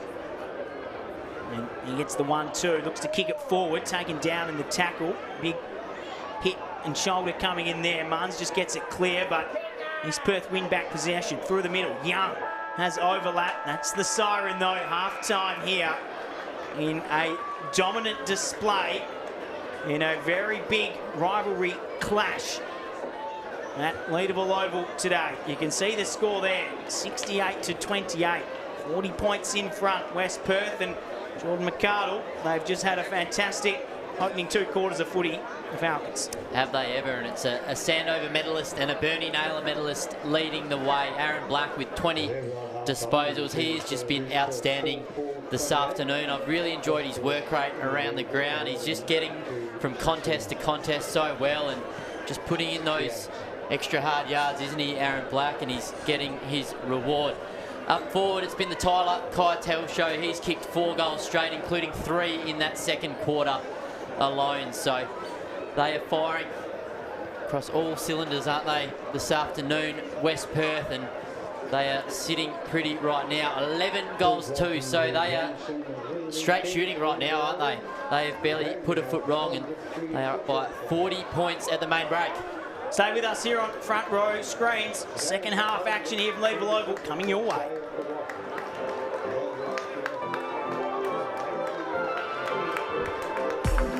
Shatterguard has been installing Perth's best shutters for over 30 years. With no advertising signs on your front lawn and no sales gimmicks, visit shatterguard.com.au.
Well, great to see the kids out there enjoying this public holiday, and plenty of numbers in the ground today for this traditional WAFL rivalry, round 9 action. Joel Saratzis and Jordan McArdle with you here. Jordan, take us through some of the stats from that first quarter and give us a little update on the other clash today, another rivalry in Fremantle going down. What's the scoreline there? As you just click off it, sorry. Working you around there, Jordan. New Choice Homes Park for the other derby. South Fremantle 6-5-41, leading East Fremantle 4-6-30. So an 11-point buffer there to South Fremantle. Looks like it's about to tick into half time there. So, yeah, they're sitting pretty well, but not as well as East Perth. They are, over West Perth, sorry, they're absolutely flying, aren't they? Yeah, as we see some of the first half replays here unfold, just incredibly quick ball movement and just combining so well between their on-ball division and the inside 50 entries, and that's brought about a very big score for them. Also, accurate kicking has definitely helped as well, Jordan. That's a big part of footy, putting it through the big sticks and not kicking too many behinds. It's been contributors all around the ground, Jordan, as well, and as a result, the forwards just making the most of it. See Antonio here put this one through in the first quarter, but it really has been a whole team contribution to get this scoreline where it is. Yeah, they just looked on from the get-go, didn't they? Keegan Knott kicked a goal within the first, 70-odd seconds of the match. It took him about 3 kicks to get there, and from that moment, it was all West Perth, really. They kicked 10 goals straight before they kicked a minor score, so very rare you see that in this day and age. So full credit to Jeff Valentine and the West Perth coaching staff. They have done exceptionally well this afternoon, and when you look at the ladder, it's going to be a really important win as well for West Perth if they can get there. They're sitting in 8th spot on the ladder at the moment with a 3-4 record, so they're obviously much better than what their record shows. They've had a couple of close losses along the way, and put in a bad quarter here and there, which has cost them a couple of results probably. So, this will be an important win if they can keep the way they're going in the second half. Great performance from the Falcons, and Also, Jordan, just to get a quick note on East Perth's performance, what do they need to do in the second half? They're a bit better in that second half of that first quarter. From their perspective, though, just not enough contributors and not enough looks in front of goal.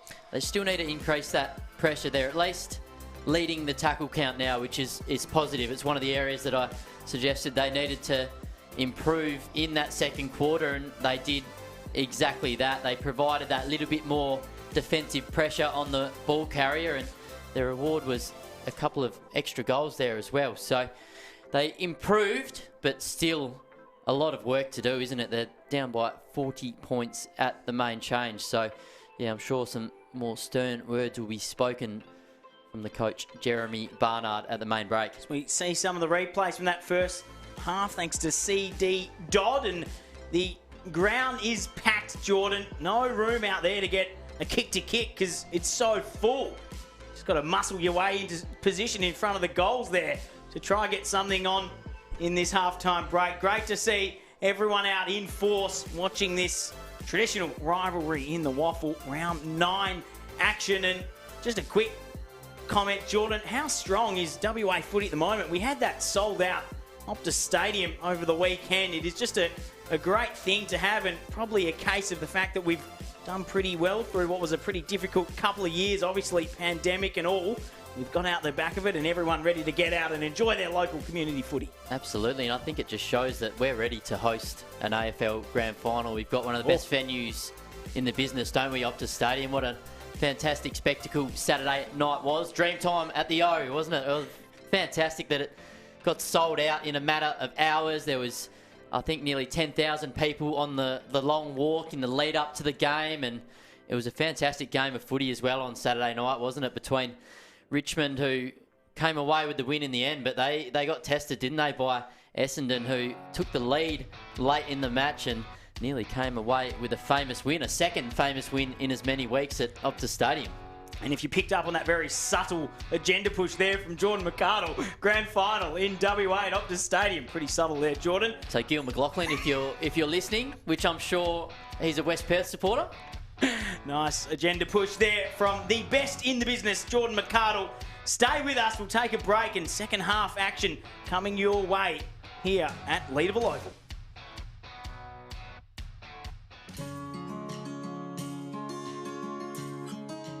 I started my career here in Western Australia. I played most of my first year at Peel. It was kind of a good transition between junior footy for me and then AFL. It was that middle ground where I sort of grew up a little bit, and it was why I was keen on coming back here. I really felt like that did have a lot to do with me developing not only as a footballer but as a man. So Hawthorn have done it. Probably took a long time to get over 2015. When you make a grand final, I think it's the best thing ever, and then when you lose it, you realise it actually could be the worst day of your life. 2015 was just a horrible day. It took almost 3 years to get back there. 2018 was life-defining for me. My best mate was killed in a bike accident. After round 1, went to the funeral in Victoria. Pretty much considered not coming back to AFL. I had my first child in June of that year, so that was a real wake-up call for me, and it was great. Fatherhood, changed me a lot. It was a huge roller coaster ride for me that year. Really feeling like my whole AFL life, it was all just gone, and I missed the opportunity. I was not going to get the opportunity to validate my work by playing in a premiership. I wanted that opportunity to, in my mind, validate my worth as a player, but as a person. The Eagle has landed. They're the premiers in 2018. Having won, it certainly helped that, but I've definitely come to realise your value isn't what you are as a player, it's what you are as a person. Yeah, well, really, when Scully decided to finish up playing at AFL level, I think he was lured naturally back to Peel, because this is where he played his football before he played AFL, and he felt the sense of the community down here, and he's got a young family, so from what I can understand, it was quite an easy decision for Will to come back to the club, and yeah, we're definitely thankful that we've got him. Like sort of any player that comes out of the AFL, you're exposed to an elite level of everything really that comes with AFL. Training, diet, mentality, you name it, we've seen it at AFL level. So I guess some guys go into coaching, and not really for me. I don't really see myself as a coach, but I do like teaching, and I like leading young men. I know he's really optimistic about the young talent that's coming through here at the club. So it's been great for him to run our emerging leaders program with our Colts and our senior emerging leaders. There's no doubt that he'll help those guys develop. I do it fortnightly. We work through everything I've learned as an AFL footballer. So it's a little bit of a masterclass for them on leadership, but really it's about being a better man and leading better as a person, understanding yourself and giving you a platform to succeed. If the guys go out and get drafted, I'd be proud, but it would be awesome to see. But if they come out and they've learned something and they're able to be a better person outside the footy club, well, I've probably played my role.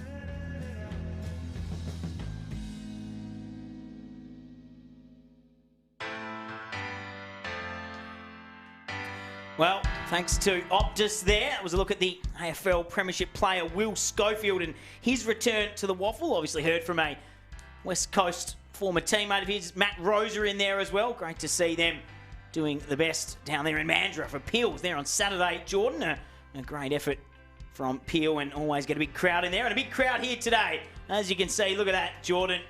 You'd love it down there. Look at the young lad there, or could be lad or girl, man or woman, not too sure, but look at that baby in full force, and everyone out to enjoy this great public holiday here in WA. Yeah, that's exactly right. Where else would you rather be than Leederville Oval this afternoon? It's a perfect day for footy after some rain over the last 24 hours. The clear skies and the sun is out, so excellent day for footy and excellent day for goal kicking as well, hasn't it? Especially if you're a West Perth supporter. 11 goals to in that opening half, so they have barely put a foot wrong in that first half, and they are sitting pretty right now. 40-point buffer at half time. Let's just go through a few of the stats leaders. Yeah, so take far. us through some of the stats, Jordan. Big numbers, especially on the ball for Angus Schumacher for East Perth, I'm sure, and Aaron Black probably leading the way for West Perth. We'll get you to confirm those numbers and take us through some of the major ball winners here today. Spot on, Joel. They are the Good two guess. leading ball winners on the ground. We've certainly called their name quite a lot already this afternoon. Aaron Black's got 20 disposals to his name to go with 4 marks and 3 tackles. So he has been outstanding. It feels like he's been all over the ground, hasn't he? He's been winning ball across half back, dominating at the clearances and driving the ball inside 50 as well. So he has been exceptional so far this afternoon. Best on ground for mine in the opening half. Shane Nelson's not too far behind in the possession tally with 17 to his name and 13 apiece to Tristan Hobley and Noah Pegararo.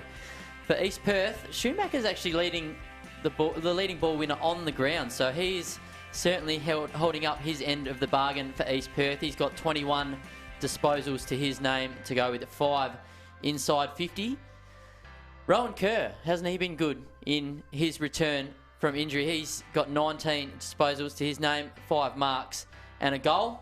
And Stan Wright, he's been prominent as well, 16 disposals and a goal. So a few of the leading ball winners here so far this afternoon. 4 single goal scorers for the Royals, and as you mentioned, 4 to Tyler Keitel and a couple to Keegan Knott and Rudy Riddick up forward for West Perth. As that line just gets longer and longer, Jordan, in front of that ice cream cart. Look at that. That's about 25 metres long there. Either way, stay with us and get yourself an ice cream for the second half. Coming your way here from Leederville Oval, second half action in Waffle Round 9.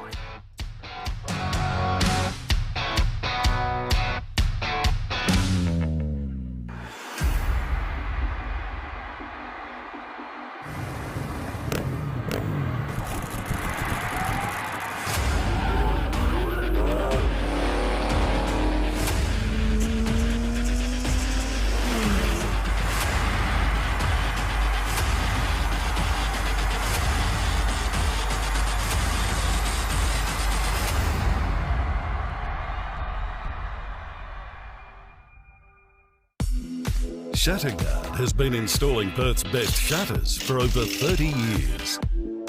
With no advertising signs on your front lawn and no sales gimmicks, visit shatterguard.com.au.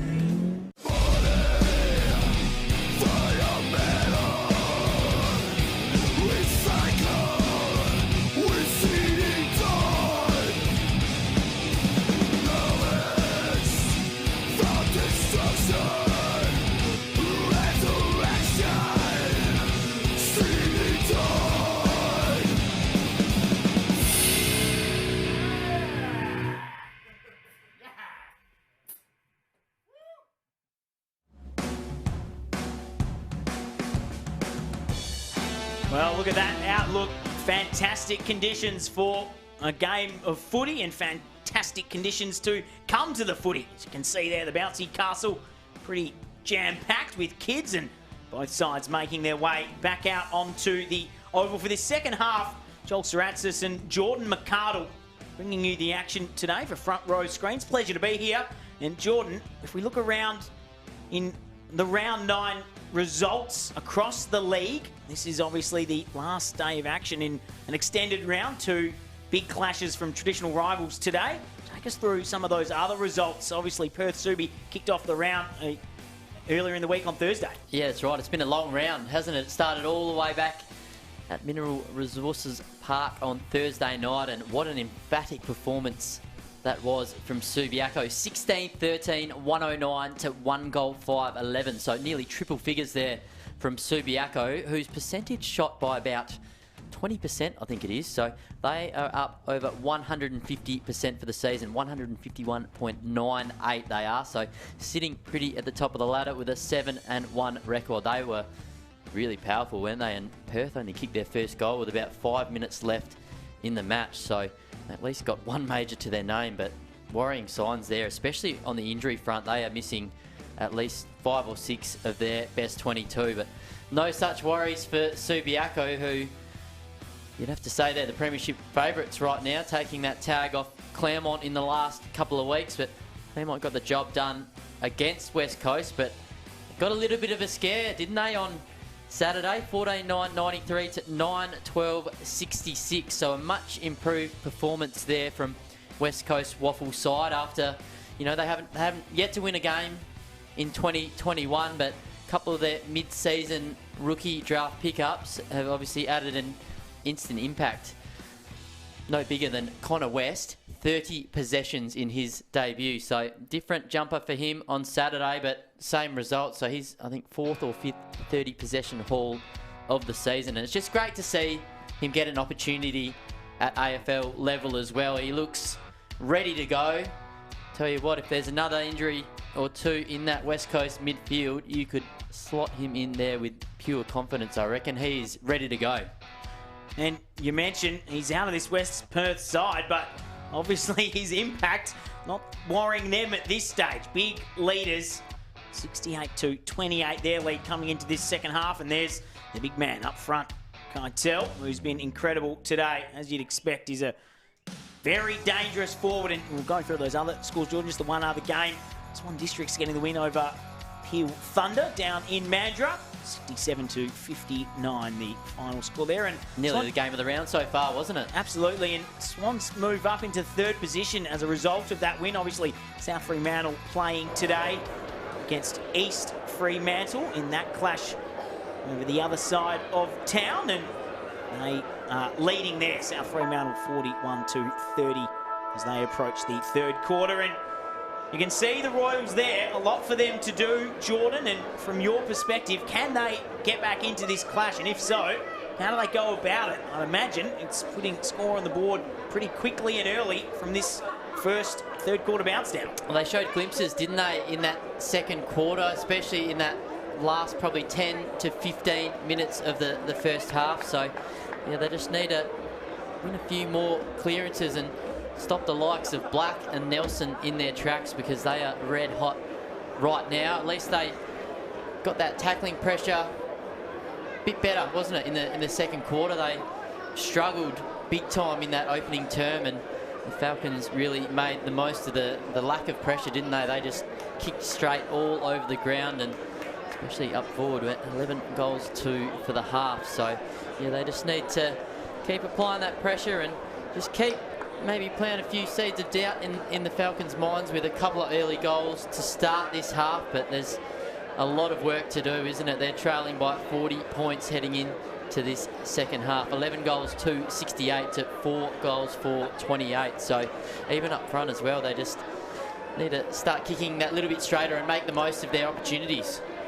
Scott Jones moved into the ruck for the Royals to start this 3rd quarter.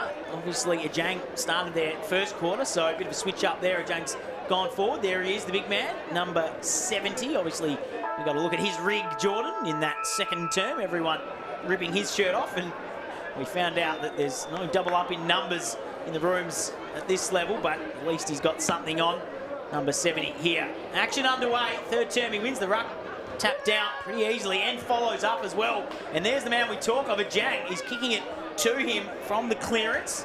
Can't gather though, and legs taken underneath there as West Perth try to move out through Gordon and goes long down the lines, and Jones pushing across completely.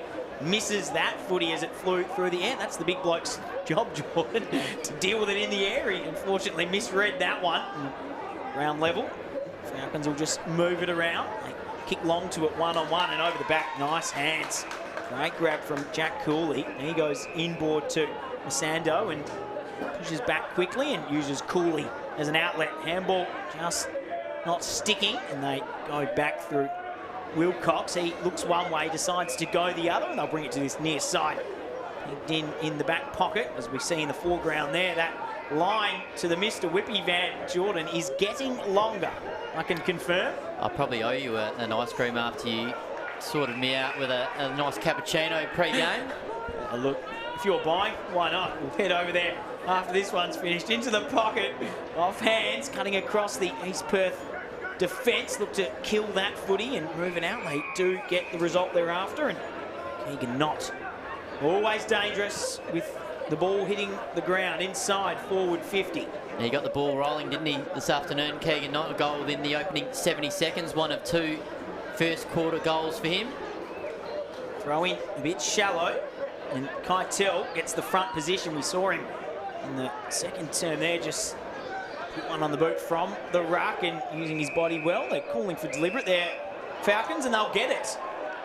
Not sure what you thought about that one, Jordan. Seemed to just kind of bobble out there, but umpire said not enough of an effort to keep it in.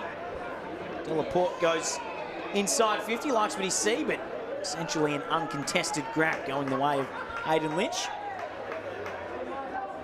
A little bit less intensity to start this second half from what we saw the opening. Obviously, massive crowd in. We commented pre-game, Jordan, what the players would bring as a result of that, and definitely had an effect early parts of the clash. This one just not got as much heat to start the third term, and that's probably playing into East Perth's game plan, essentially. Just had to stop the scoring first before they could even think about putting some on themselves, and they're out the back here. Nice work to get it to the far side. Can they create something? A Jang just affected at the last moment there, but he gets it moving forward. Coming across though, he has been brilliant, Aaron Black, all day. Stops that shot as it was going towards goal from Dobson as he lined up for the snap. And Jordan, just a comment on how good Aaron Black has been as we watch this one go deep in 51-on-1. Jones there off hands, but numbers favouring the West Perth defence, and he's just been brilliant all day today, hasn't he, Aaron Black, 2014 Sandover medalist, Jordan? Hey, absolutely, he's been terrific, and I've really just enjoyed his work rate. He's not slacking off at all, is he? He's getting from contest to contest, no matter where it is, really. You've seen him win some footy early days across half back, across half forward, through the midfield. He's doing it all for West Perth right now. And speaking of strong players, Schumacher, where else is he going to be at the bottom of a pack? He is there. Looked a little bit slow on the get-up, and you can see him. He's spent almost. Jordan, he's tried hard all day. Angus Schumacher, 22-year-old out of the Bendigo Pioneers, as East Perth go into the pocket. Holding call probably coming. Yep, it is given. You could see Dobson there with the arms out saying can't get a clean run at the footy, so he'll line up about 40 out. Pretty intense angle. He's the sort of player that can kick them from any angles. Dobson, he's got a really powerful leg on him. Just throws the grass up to check the wind. Pretty much no breeze here today, and he kicks that beautifully. First of the second half going the way of East Perth. Very powerful peg there, Jordan, and straight through the middle from Dobson. He knew as soon as that struck the boot that was going through. The big sticks there. Mitchell Dobson gets his first of the day, and he was pretty happy with himself as well, wasn't he? The double-pointed tongue-out celebration on that one. Liked that one. First real look at it. Goal celebration from an East Perth perspective, because right from the get-go it was all the way of the Falcons, but all important first goal going their way as quite a few fans make their way back to the seats here in the main grandstand. Obviously, that line still pretty big at Mr. Whippy over there, so a couple of people just finding their way back. 11-2-68 to 5-4-34. The lead here for West Perth. Back in the middle, though. Jones contests, wins it down. And who else but Schumacher with the clearance. Can't connect with his half-forward line, and Riddock coming across in pole position. Look at that. Just too strong. Couldn't move him, Masando. And that big body just getting the footy forward. Short option taken, and they'll deliver this one out to the top of the 50. 2-on-2. Keeping their feet. East Perth defenders. Blee coming across. Support. Scott. They look to move it forward, and they need some extra help from North. He just puts it on the left and puts it into the crowd. Not sure about that decision from Taylor North, 23-year-old out of Boyup Brook. And they quickly take it, the Falcons, and this is where this man loves it. Jordan, what's he going to do here? He'll go for it. Oh, of course he's going for it. He's not giving it off, Jordan. Come on. I'm just asking whether he's going the check side or whether the opposite foot snap. He's teeing up for the left foot snap. Wheels round and puts it through. He is having a brilliant season. The small forward Keegan Knott. That is where he loves it. And we saw him from the other side, Jordan, in the first quarter, go the right foot snap. So both sides of the body, an absolute star. Doesn't matter which foot it's on. When you Keegan Knott does it, he just kicks them from all angles, and he's got 3 goals to his name today. That just hurts East Perth, doesn't it? Yeah. Dobson kicks one, and a minute or so later, West Perth with the almost instant response there. And see, asking whether he's a right footer or a left footer. He's right, but I tell you what, he looked like a left footer then. Absolutely. I think his answer on Twitter will be, doesn't matter which side of the body I'm on, I can kick it both. And he's been brilliant today and having a brilliant season, and that, as you mentioned, Jordan, as East Perth look to get back into it, is why they really are up against it here today. They get the clearance, top of the 50, gathered nicely, steaming out. Lynch has support, they bang it deep. Where's Keitel? Is he being held deep there? Whistle comes, and he is. Could see that one just as it was coming in. The wrap around the body is what they look for. Jordan and Fulgrave there, you could see both arms just wrap him round, and it was about 20 metres away the ball when that whistle was always going to come. A bit of push and shove there from Aaron Black and his opponent, Edwards Baldwin, but both of them on the bench now. Put this one in the book. Another. Keitel on fire. Game 112 for him, and he is just a brilliant player and a brilliant presence inside the forward 50 for West Perth. And games like this, Jordan, that's when you want to be a forward, just putting the score on the board and lots of delivery inside deep. Never in doubt, straight in front. So easy on that action.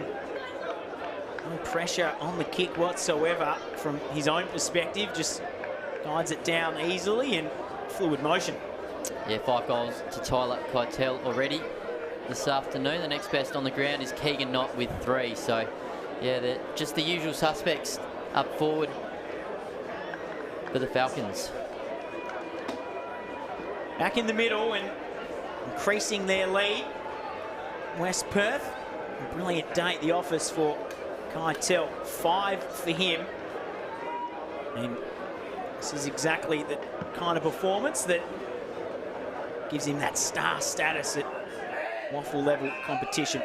Whistle coming as West Perth look to clear through Pearce. It'll come back. He calls a 50 from the home fans.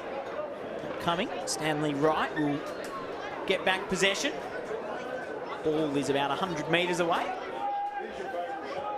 No real rush to get it back to him. Eventually, he grabs it and not much movement forward in terms of long marking targets, so he gets the overlap from Masando, and he goes straight through the middle of the top of the 50. Missed there, and Ajang got a look, picked it up beautifully. Long way to go for him. Evaded a tackle on the right. Good effort, but always going wide. Ajang,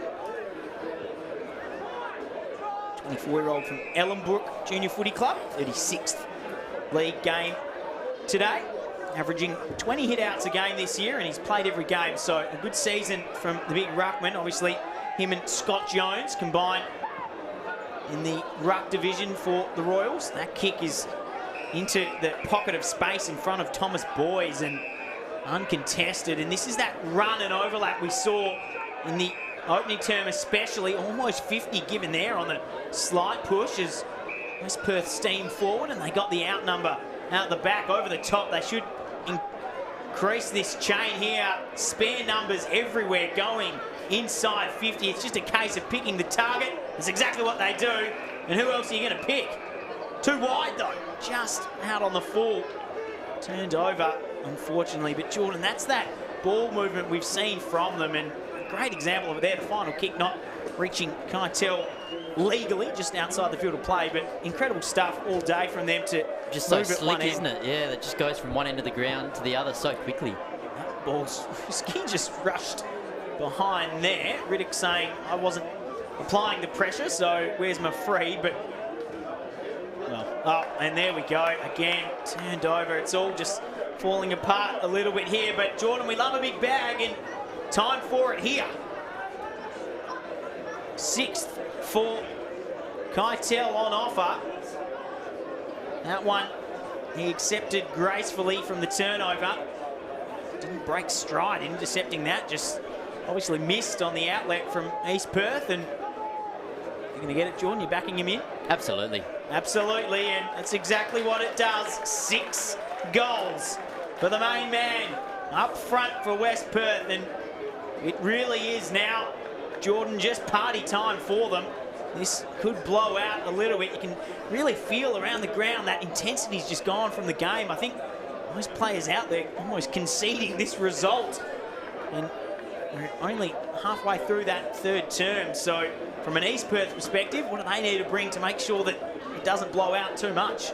Just stop the errors. That was just an error, wasn't it? A pure turnover there from Kerr, and Tyler Keitel pounced. He's just hungry today, isn't he, Tyler Keitel? We saw him lead at the ball that went just over the boundary line, but there's no such issues that time around. He's got 6 goals, but 6 goals straight as well. So he is leading the way up forward for West Perth, and he's on his way to a massive day. Really, matchup between him and Knott, who's going to be the club leading goal kicker come season's end inside that forward 50 for West Perth. 3 times Keitel's got it. Keegan Knott still searching for his first. The bigger men obviously have a little bit more of a look at it, Jordan. But they are known to share with each other. Tyler Keitel and Andrew Strike actually shared the Bernie Naylor medal a few years back, which is very, very rare to have 2 teammates sharing the leading goal kicker award for the whole competition. So you're calling it a double Falcons Bernie Naylor medal share this year? Yep, let's do it. There we go. We've already called potential Sandover medalist in Connor West, and how was our prediction there? Now he's on an AFL list. I think you helped get him drafted, to be honest. I think it was mainly you, Jordan. West Coast Recruiters listening to the best in the business. Jordan McArdle from the West Australian. Great to have you here with us on front row screens as this ball trickles out into the hands of Nelson, and look at that delivery. It's easy to kick a bag when you're getting that sort of delivery right onto your chest, and Jordan, he is having a day out, this man. Look at that, just didn't break stride, and he knew it too. I think that was a thank you there, that little nod. That's what that was, just a, yeah, thanks, I'll kick my 7th. Oh, absolutely. I think he is going to buy his few of his midfielders a beer after this one, because he's been getting some silver service this afternoon. Tyler Keitel. Is it number 7? You better believe it. Straight through and he's pumped. You said he was hungry, and he is. A bag of 7, and it does not look like ending. I think we're heading towards double figures in the forward line for West Perth today, and whilst he's having a day out, the scoreboard is also ticking over. They move to 93 now. 15 goals, 3. East Perth, 5-5-35. He's keeping the scoreboard attendance busy today, isn't he, Tyler Keitel? 7 goals straight to his name. He's outscoring East Perth on his own. So a really emphatic performance from him this afternoon, and capping off a big week. Like I said, graduated from the Police Academy this week, so kicking goals on and off the field. Great stuff from the main man. Up forward, you can see Bradley Fulgrave, his opponent there, just thinking, come on guys, a little bit of help. I'm got a bag of 7 kicked on me here. Can I get a chop out? Not yet. Only 15 and a half minutes gone in this third quarter. They do win the clearance, East Perth, and the back of the square. Nice tap over the top from Jones, intercepted beautifully right. He's had a good day today, delivers this one deep and almost a push out there. Mark paid though, not given. Simpson will take the shot right in front. Used the body well, said the umpire. We see the CD dot replay here, right, delivering to him, and he's had a good day, Jordan, and yeah, probably correct call there. Yeah, I think so. Simpson, we haven't called his name much this afternoon, have we? It's all been the key forward at the other end of the ground, so he's got a golden opportunity to get his name on the score sheet. Swanbourne product, 24 years of age, right in front, should pop it through, and he does. Nice kick at goal there from Edward Simpson, and a 6th of the day for East Perth. And they do trail by an awful lot, but a lot of scoring now. Jordan, defensive aspect of this game almost gone out, as we mentioned, coming out for this second half. I think all players just understanding what's involved here. He didn't look up there at the goals, Jordan. You see that on the set shot, head down the entire way through. That's what's called keeping your eye on the ball, I think, wasn't it? He did not keep his eye off it. So interesting method there from Edward Simpson. Didn't need to see where it was going, just knew it was going to go through the big sticks, and nice goal there, and nice body work to clunk the grab as well. Dig forward and see his opponent there, Tyson Moulton. Back in the middle now, see the score, 93-41. West Perth just in control all day, and the goals that are going in now for the Royals really not helping. They need plenty more to even make this contest a close one, as Aaron Black is underneath all that. Where else would you expect to see him, Jordan? And then he wins himself a free kick in the back as he just leads the way, doesn't he, Aaron Black? He's an absolute outstanding captain and a great servant of the West Perth Footy Club for such a long time. And where's the main man? Look to get around the back of Fulgrave there. Keitel on the spin. That's almost deliberate, you'd argue. Just desperately wanted the line. Fulgrave just swacked it out, swatted it away. And you see Aaron Black delivering that ball to Keitel. Jordan, he's got both aspects to his game, inside mid and that outside run. So that's why he's such an absolute star. And 2014 Sandover medalist, obviously, from the ruck knot. First hands to it. Royals, a Jang, the only option. Taps it down to the small front and centre plays, then has to go get it himself on the half volley. Can't. Dobson comes in. Aaron Black involved as well. Just socketed out of there. Comes to Young. He uses Dobson, and he just does the big torpedo punt. Gets it going forward. Big contest here. Nicely won from Sparks. Goal in the opening term, and a beautiful delivery.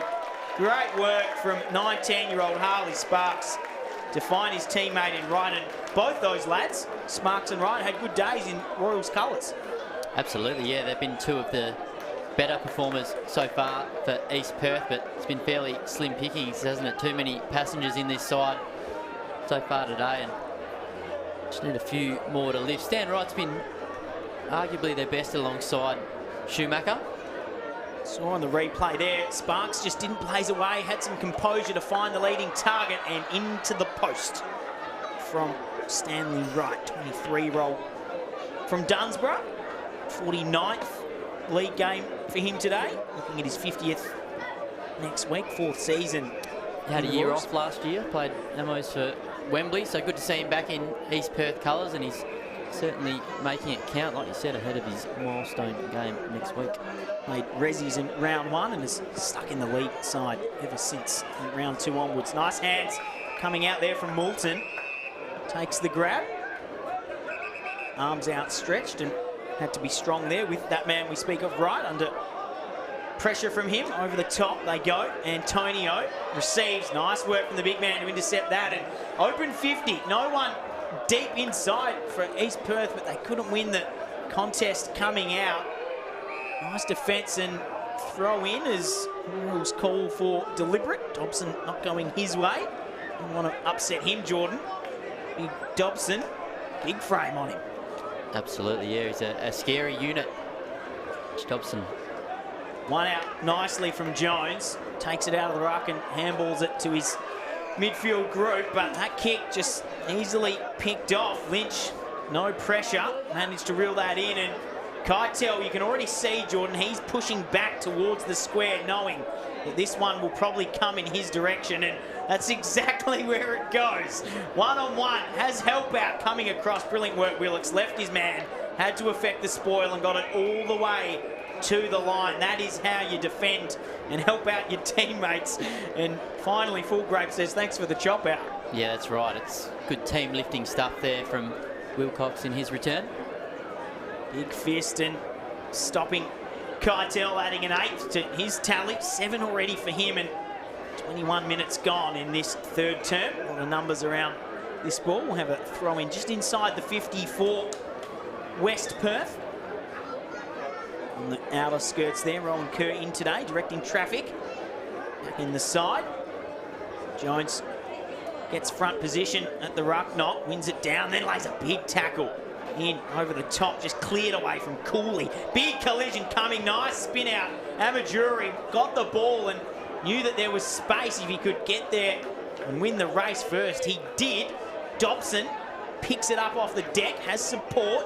Healy lending a hand, and his opposing number 4 just holds him up. Tyson Moulton says he ain't going anywhere, and there'll be a throw up on the far side wing. Nice from the Royals to get out of their back 50 there and just work it forward. But from the clearance, West Perth first hands just grub it forward. Quick gather there and a handball, but not coming. It was a throw, says the umpire, and free kick will go to Moulton. Down the ground, not a lot of movement for him, so he just pops it to the man that you'd obviously pop it to. Keitel looks to get out the back there and use his body to protect the ball, and he is out the back. If they can gather this one, it goes inboard instead, and another chance for Mitchell Antonio here to get a goal. He's had quite a few looks at goal, Jordan, and been good on what is obviously, as we say, a bit of a rare look at league action for him. Just 7th league game today in his 6th year at West Perth. The only player from West Perth to actually kick a minor score today. The other one was rushed, so 1 goal 2 to his name, Mitch Antonio. There you go. We're looking to put this one through. We'll kick from just inside the arc. Pretty decisive lead up there as you see the crowd on that far side, and they cheer that one all the way through. A goal to Antonio, the Queen's District product. A nice sent shot, and another one for West Perth, their 16th major of the day. They move to 99. Nice set shot. Fourth multiple goal kicker this afternoon now for West Perth, Mitch Antonio. Tyler Keitel's got 7, Keegan Knott 3, Rudy Rick and Mitch Antonio 2 apiece. So a nice spread of goal kickers there. You can see that celebration there on the CD Dodd replay. I don't think that's a scoreboard celebration, more of a personal one. Just that he managed to fix up his set shots there. The big jump and fist swing as he fixes up his shorts there. Just the tucked in shirt. You like the long sleeves, Jordan? Do you like the tuck in shirt or out shirt? What do you prefer? Only on Matty Rowell. I reckon Matty Rowell pulls off the shirt tuck pretty well, but not sure about the rest. One of those old school players, Matty Rowell. Great smother coming across Schumacher. He's tried hard all day, and so is this man right, and he takes off, takes 2 bounces. I think he's got eyes on goal on the left. What an effort, but just the wrong side of the post. His eyes lit up there, Jordan, and he has been good, tried really hard in what's been a tough day for the Royals. That's right, he's been lively and worked hard across half forward. stand right, but needs a few of his teammates to go along with him now. Rowan Kerr chops that one off, and haven't called enough of this man, Jaden Magro, and his incredible mullet, flowing locks today. I'll get the stats off you, Jordan, maybe how many Magros had. I can see it here, actually, only the 2 disposals for him, so very quiet day. Kicks from outside 50. That is a long bomb, always fading to the right-hand side. Good strike, but just didn't get the accuracy on that occasion. Just, yeah, like you said, his 3rd disposal. We barely called his name today. And he stands out. You'd know if we had him, because we would have been talking about that incredible mullet. Best in the waffle. You did say it's the best you've ever seen. I think it's one of the best efforts I think I've ever seen. It is an incredible flowing lock of hair. And out the back here, the other main man, Keitel, will look to get on the end of this from Riddock. You can see them just playing that merry dance of, is it coming over the back or am I coming to you down the ground? Incredible how the forwards need to read what's happening down the ground, Jordan. You could see Riddock there going one way, then the next, and the ball just too slow to get over the back to him. Doesn't matter though. I'll have another look at it here, and the small man, Keegan Knott, tries to use his body, but fantastic mark defensively from Kai Wilcox, the intercept. That was good, wasn't it? He's putting together a nice quarter. Kai Wilcox started slowly when Keegan Knott kicked a couple of goals on him, but he's starting to work into the game and done a few nice things already in the past 5 or so minutes. And Jang just didn't have the support there, the big man, and never want to be in that position as a tall ruckman, but across the front, Antonio again. He is having a few looks at goal today. You can see on the CD dot replay here, had no right to take that in front of Wilcox, but just launched at it, took the front position, and Keegan Knott says, yeah, good job. Fantastic grab there from Antonio. Just floated in front of Wilcox, didn't he? It was a beautiful grab in the end, so he's got a chance to kick his 3rd goal of the afternoon and 2nd of the quarter. 27-minute mark of the 3rd term here. This to bring up the 100 for West Perth. We saw the last set shot. He knew exactly what he was doing and had one from here early in the day and has that nice right to left action to bring that straight through the middle. Another one for West Perth, their 17th of the day, and 17-3 they've kicked. Great accuracy all day long. See here in the CD dot replay, very direct and head over the footy, and he loved it again.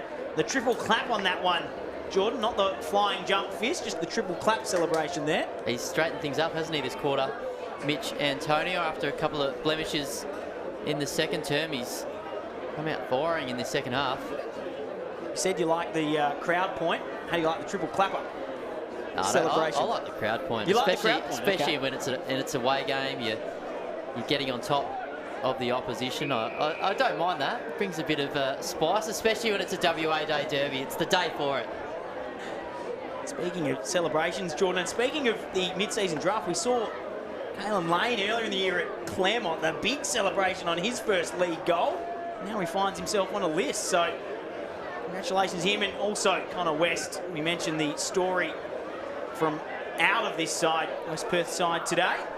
Yeah, 4 West Aussies drafted, or 4 players playing in the waffle to go with one from Halls Creek, Ash Johnson. So technically 5. We'll make it 5. Yeah, I reckon. we'll call it 5. It is, but a great indication of how good this quality is at footy, and AFL clubs just circling for a lot of these players in the OPTUS WAFL season. And Jack steaming out, fist in though, couldn't reel that one in. First to react, Nelson leads it to the ball and gets the 1-2. Beautifully run out of defence, and easy pickings on that far side for West Perth as they come out. No real pressure as they get this one out to the far side quite easily. They take the short option. The half volley can't be gathered by Antonio. Looks to turn inboard, but gets taken down immediately. We'll have a ball up just forward of centre. Coming in there to the contest, Mitchell Pearce. Game 58 for him today, the Whitford's product. Over the top, Delaporte gets the ruck knock, just pops out the back from right, can't maintain possession, and then Nelson has a bit of trouble at moving it forward and then gets slammed into the turf, into his back, and over the top, Alexandre says, thanks for that one, and there's the three-quarter time siren. Another big quarter for West Perth, and all the attention on one man up forward, Jordan. Keitel. Brilliant effort from him to get loose and clunk some marks and kick truly through the goals. Yeah, West Perth were challenged in the second quarter. I felt East came back, but it's a way to put the game to bed, isn't it? 6 goals to just 2 in that third quarter. So Tyler Keitel, once again, the main man up forward. He's got 7 goals to his name for the match and 6 since quarter time. So he is having some day here on WA Day, and Keegan Knott and Mitch Antonio, 3 goals apiece. So it's all West Perth here at three-quarter time. They are on their way to their 4th win of the season. Stay with us here on Front Row Screens. Round 9 action coming to a close. Final term coming your way from the 2021 OPTUS WAFL season.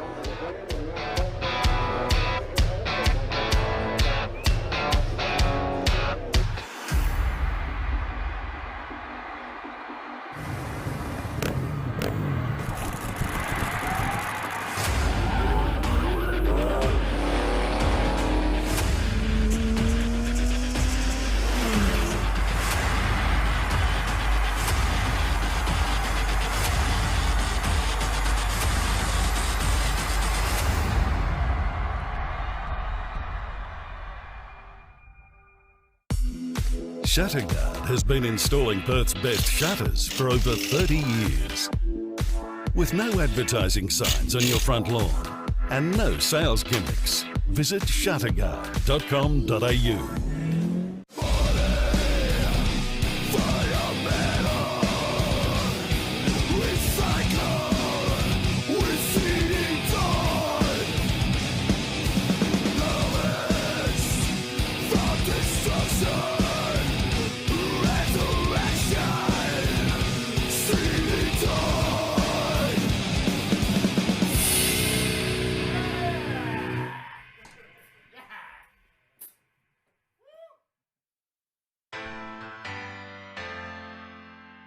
Back at Leadable Oval here, and that side there, the Royals.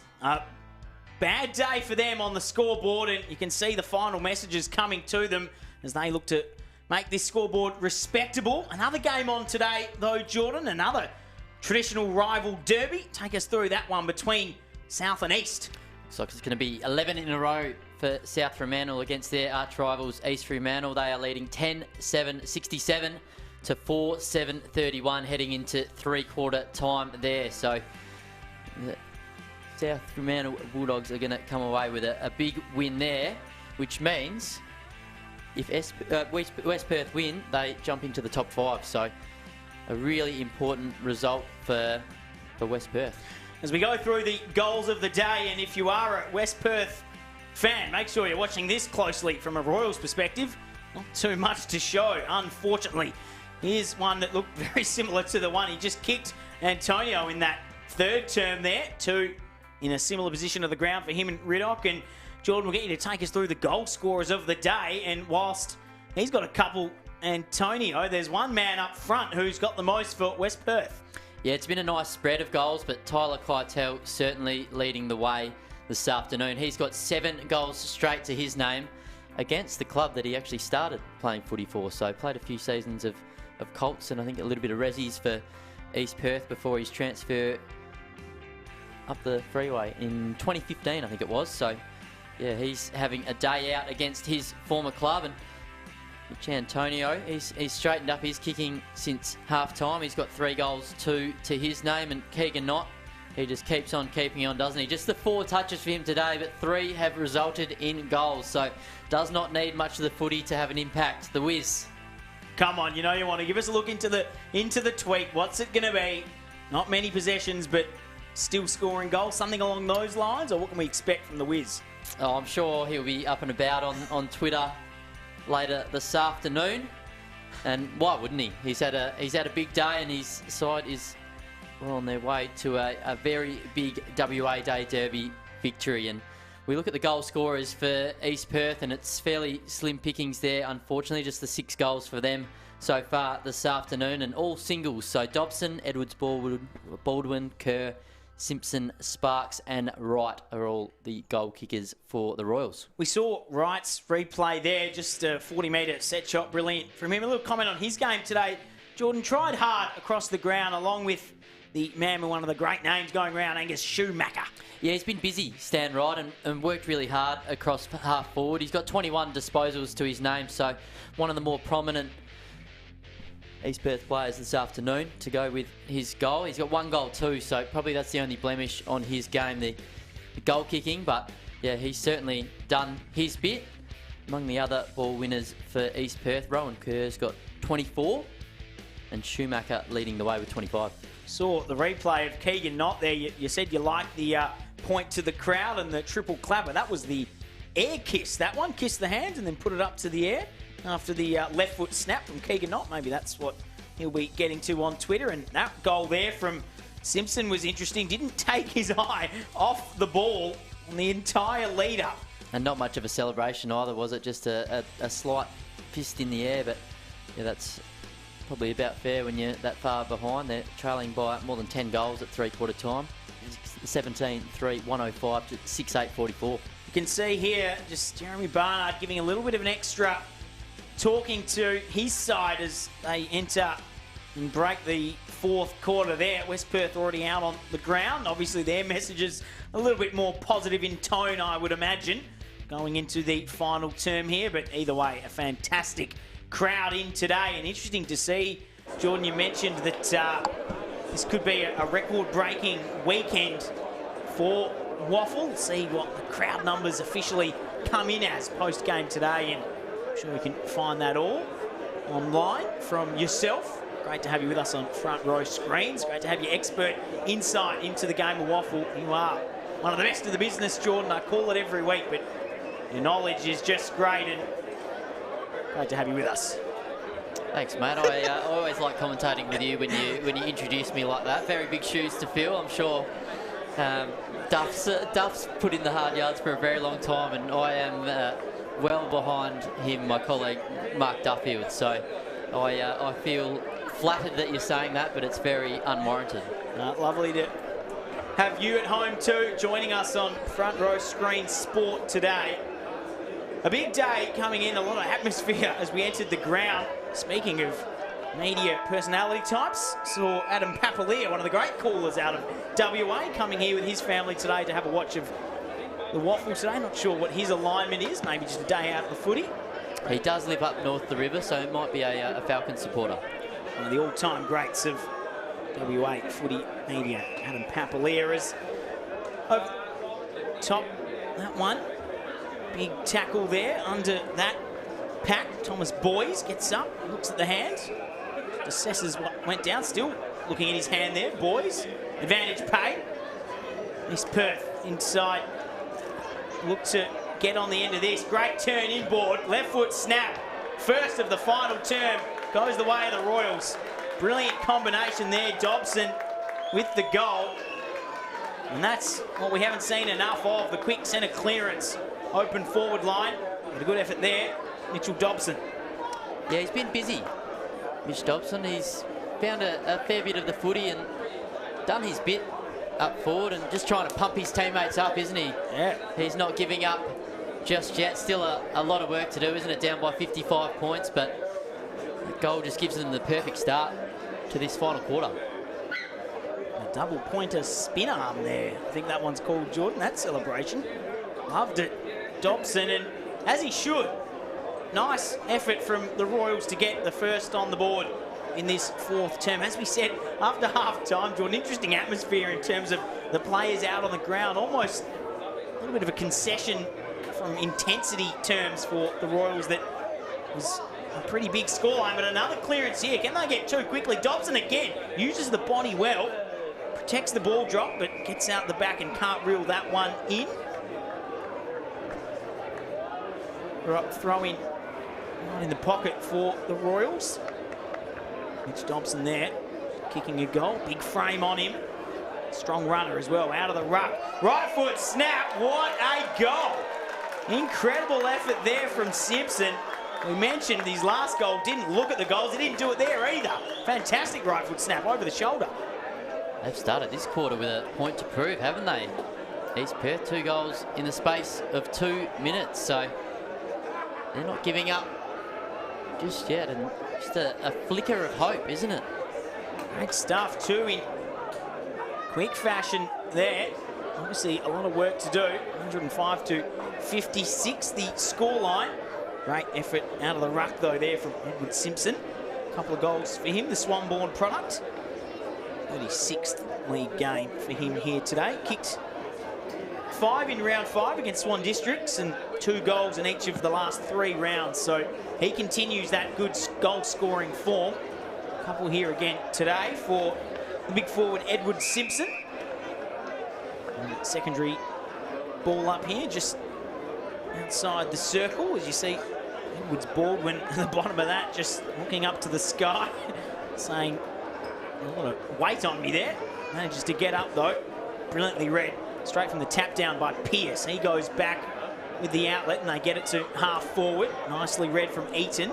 Uses Will Cox in support and he goes out wide on the short pass and they bring it back inboard to Sparks. Nice little hit up there on the outlet. He moved his eyes inboard. Will Cox on the way out and Sparks also finds a target on the far side in a little pocket of space. You can see the numbers there streaming back for West Perth, and that's what happens when they get back to support. Nigarara with the strong mark over the top. Uses Moulton on the way out, and he goes over the top again. Nelson, they get it moving quickly, as we saw Keitel one-on-one here, no one in front of this ball. Can he reel it in? Great work from Fulgrave. He's had a big day at the office to contend with and wins out on that occasion. Free kick, a little bit of confusion about which way it's going. Does go in the end to Fulgrave. Will Cox goes around the outside, but nice pick off from Pierce there. Read it beautifully and just used his pace to get in front of the man. And he sees not with too much space for him outside 50. Very damaging. Goes to his teammate. Keitel uses the body well, but numbers in support for the Royals pushing back. This one will look to go down the line. It can't. Just the quick hands out. Coming in, Shannon looks to apply the tackle. Riddick goes one way, then chooses the boundary side to move that footy forward and eventually runs out of room. And a throw in just inside 50 for West Perth. Riddick there. 28-year-old from obviously Swan Districts. He was there for 4 years between 2012 and 16 and since 2017 being in West Perth colours. Played every game this year. 8 goals coming into today's clash. Over the top, Sparks comes and lays the tackle. All up just inside West Perth's attacking 50. Goes up, big tap out of there from Jones. Tried hard in the ruck today, him and Ajang combining. Can't get it moving forward. Throw in just outside West Perth's attacking forward line area. Either side really approaching this final term with too much of massive intensity. Right, reads it nicely off the boot. Uses Amajuri for the handball and they go forward down the line. And here he is again, Wright. Well read and he's off. Nice pace from Wright and great tackle as well. Brilliant chase down from Gordon and we've seen that a couple of times from him, Jordan, today. Never let it go and he gives it to him at the top of your screen there. You can see just letting Wright know that I wasn't letting you get away. He's a good defender, isn't he? He's been so desperate and just loved a few of those moments where he just hasn't given up and just a few team lifting moments for him as well. Brilliant to see as well, especially with this scoreboard that both Wright and Gordon are giving everything they've got. Chance here, Sparks on the left side, the wrong side for him, has to use Dobson and he gets wing tackled and taken down, holding the footy, and a little bit of afters as well. Jordan, would you expect anything less from a traditional clash, and one too many maybe on the free kick? And see the umpire there with the hand up saying, stop it, cut it out. Let's just get on with it, fellas. That's what they do. That's a pretty poor effort coming out. Defence, loose footy. Kagan not, he's at the wrong end. What's he doing down there? Defensive 50. It's not where he'd want to be, I'm sure. Pack forms just in front of the broadcast position here in the grandstand, and everyone just a little bit fired up the last couple of minutes, Jordan.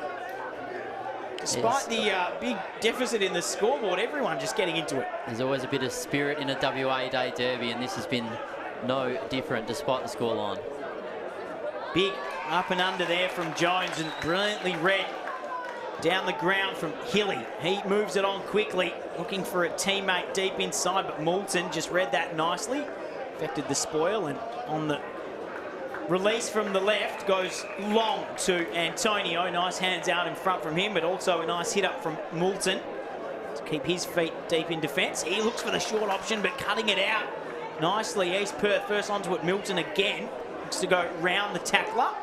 Involved in a little chain there. Munns. And he goes down, and Keegan Hodge just puts up the hand and says, let's just calm down, lads. We're well in front. Let's move this like we did in the first quarter. A little bit of precise kicking. And he just pops it up down the line, over the top. Wilcox looks to spoil, does affect the footy, and at ground level, Eaton just takes it as support, and they bang it forward. Nice grab over the top. Jones running with the footy there, had to fly and was expecting contact, but it never came. Schumacher, a little bit quieter for him recently, but gets a possession here. Dobson can't reel it in, off hands, right.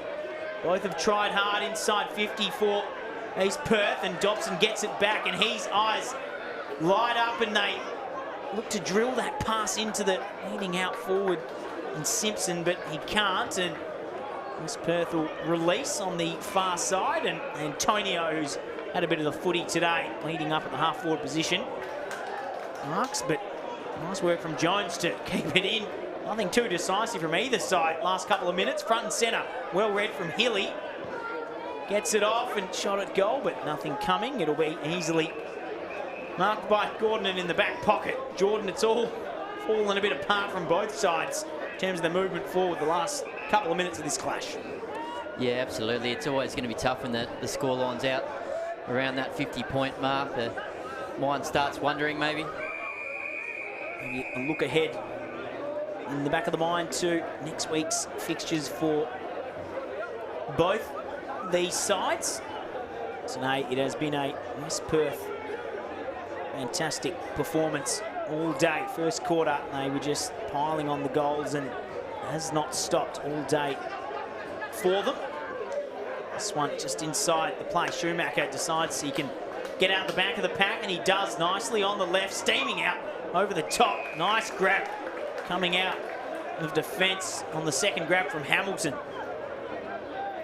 He was good at Claremont a couple of weeks ago, Jordan. We saw him and had a big job down back for West Perth, and did a great job today. A little bit quieter, uses Murray on the outlet, and get to the back 50 as we look ahead to next week's fixtures. Jordan, just the two games in WAFL. Is my computer not loading correctly? Claremont and Peel Thunder on Saturday, and Sunday East Perth, South Fremantle. Doesn't get any easier, does it, for East Perth, taking on the might of South Fremantle at home. So they're going to have their work cut out for them at Leederville Oval next Sunday.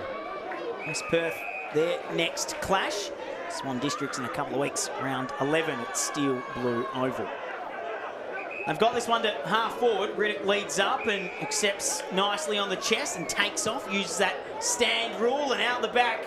Can the main man reel it in? He can. Keitel always in pole position to take that one, takes off, pops it through. 8 on the board for him today. How good has he been? He's absolutely dominated this contest in the second and third quarters especially. He kicked 3 goals apiece in those 2 quarters to really put the game to bed by 3/4 time. He's been outstanding, and goal nearly gives him best of field honours, doesn't it? I think Aaron Black's rivaling him. He's been outstanding in the midfield, but when you kick 8 goals straight, it's hard to look past you. Clever there from Keitel. He was waiting for the umpire to come and set the mark and almost used him to shepherd the man on the mark. Very clever work from him, and you saw him there on the CD dot replay point to Riddick and say, your goal is what it looked like he mouthed, but I don't think it's his goal, Jordan. I think that one on the score sheet will go to Keitel. He's got 8 of them. You're not giving any away. 8 goals straight as well. That is super impressive. So Mitch Antonio, still the only Falcon to kick a minor score. He's got 2 behinds to his name, 3 goals, 2, and the other one was rushed. So the pressure's on. Sure, that'll be brought up in the rooms after that. Everyone else was on target except for him, but either way, he's had a good day. Can't rule that mark in. Not paid, and West Perth get it forward into the pocket, steaming out. I still think he deserves to be among the best, Mitch Antonio. I think he's been really prominent across forward, and 3 goals, 2, and I think he's probably had 15, 20 disposals. So he's had a really good day, Mitch Antonio. So all jokes aside, Antonio has, as you say, a bit of the ball. 14 for him today. On the outlet, here's the man we just spoke of, Hamilton. Takes the grab, has Nelson leading up in at him, and he gives it off to Hobley. Packed forms, and the same result again. Pack mark, outstretched hands. They just stick for this man. Keitel, another look at goal. As we see in the CD dot replay here, he was not first in line for that at all. Over the top of North. Great marking prowess, and this is what he does well too. Put the goals through on the set shot. And as soon as you say that, he kicks his first behind of the day. So he's joined Mitch Antonio. We finally have a second behind scorer for West Perth. So Tyler Keitel, after all that praise, he lets us down with a behind, but we'll let him off. 8 goals, 1's not a bad day at the office. I think we might just let him off that minor score as we approach the 15-minute mark of the 4th term. Steaming through the middle with some pace. Amajuri gets this one deep. Big fist from Hamilton again. Real defensive-minded type is Mark Hamilton, 29-year-old from Palmerston Football Club. 86th league game for him today. Throw in inside forward 50 for the Royals. There's Sparks, kicked a goal opening term. Harley Sparks, only goal scorer for a while there for the Royals. Thrown in, Jones gets there first, tap down, flying kick out of the pack on goal. Tackle laid coming through, boys. There's support in Nelson. Doesn't get to him though. Shot at goal here, just to the near side from Kerr. Minor score, whistle though. Just the umpire sorting things out. Actually, he's taken the ball, umpire. Man down inside 54. The Royals, and that's probably why umpire's got ball in hand. Just an injury stop in play here. And it's the Dobson down there. He looks pretty sore. Has to be helped from the field. Doesn't seem to be moving that right leg much at all. Oh yeah, you can't put any pressure on that at all, can he? Mitch Dobson, which a sad end to his afternoon. He's done some good things, hasn't he? He's a real impact sort of player. He's kicked a couple of nice goals and certainly worked hard across half forward, but that's all she wrote for his afternoon. So fingers crossed it's nothing serious there for Mitch Dobson, but doesn't look good early days, does it? Yeah, definitely no weight going through that right leg, and that's not a great sign. Knocked out there from the 2 trainers. And credit to them holding up Mitch Dobson too. Jordan, big man, wide frame. Hopefully he's okay. Dow's put some weight on it now, so that's good to see. Big tree trunk-like legs there, Mitch Dobson. Hopefully he's all good. You can see him grimacing as well. Very uncomfortable on the way off. Play still halted. It's good that he is kind of getting off on his own steam, but yeah, Tried to put weight on it, but couldn't. So now has to go back to that hobble off. And as you'd expect, the home fans giving their man applause as he comes to the bench. Has tried hard all day. Inside 50 for the Royals. Simpson onto the ground is his replacement and back underway on the far side. Ball just forward centre for the Royals, won by them. Schumacher inboard. He's tried hard as well. Penetrating kick and a nice one. A lot of pace on that footy as it came into the lap of Scott. And he will line up from just outside the 50 arc. He'll take the set shot on. It looks like he's got Jones calling for it in the pocket, waving the hand, saying, I'm tall, kick it to me, but he decides not to. Off the boot, looks pretty good. Has some depth to the kick, but always fading to the near side. Minor score and immediately out to the far side. So Mitch Dobson straight down into the room, so looking good for him. We'll update you when we can. You mentioned an injury crisis. Obviously, at the Royals, a lot of players out, so you didn't want that to one of their main men inside 50. I'm hearing Nick Robertson could return against South Fremantle next week, so a massive result there. I think Jackson Ramsey's probably a couple of weeks away. He's got an ankle issue as well. Corey Watt's not so sure when he's going to return, but yeah, they'd love to have those three out there. Absolutely, and hopefully Thompson's okay. 54-point lead here to West Perth, and they have really controlled the game from the outset. A massive opening term with some quick ball movement and intensity to their game that West Perth just couldn't match in this traditional rivalry. Schumacher adding another possession, and his partner in crime, Wright, both have tried hard. They just notch up the stats there at the half-back line. Ball comes to Fulgrave, who's had his hands full with Keitel all day, including Cooley to this chain. He puts it out wide again to the far side. Blee comes inboard, back of the square. Another one for Wright. He was just on this side of the ground, showing a look at his tank today. Some gut running from him. Through the hands of Scott. Gets it out the back, though, on the left. Can't get anything decisive on the kick. Just grubbers it forward. And Shannon involved in this chain coming out for West Perth. Move it forward, and Riddick will get the free kick down the ground. Rather, it's going to come back to Moulton. A little bit too high on the tackle. Kick's going to Munns. He'll take it. Ball not even in sight. So East Perth a chance to get back behind this footy. Munns at half-back will take it. A lot of movement. Riddick's just snuck out the back here. If you can see him, he hasn't. So just takes off through the middle, implements the handball game. Moulton reels that one in on the run out and looks to pierce that footy forward.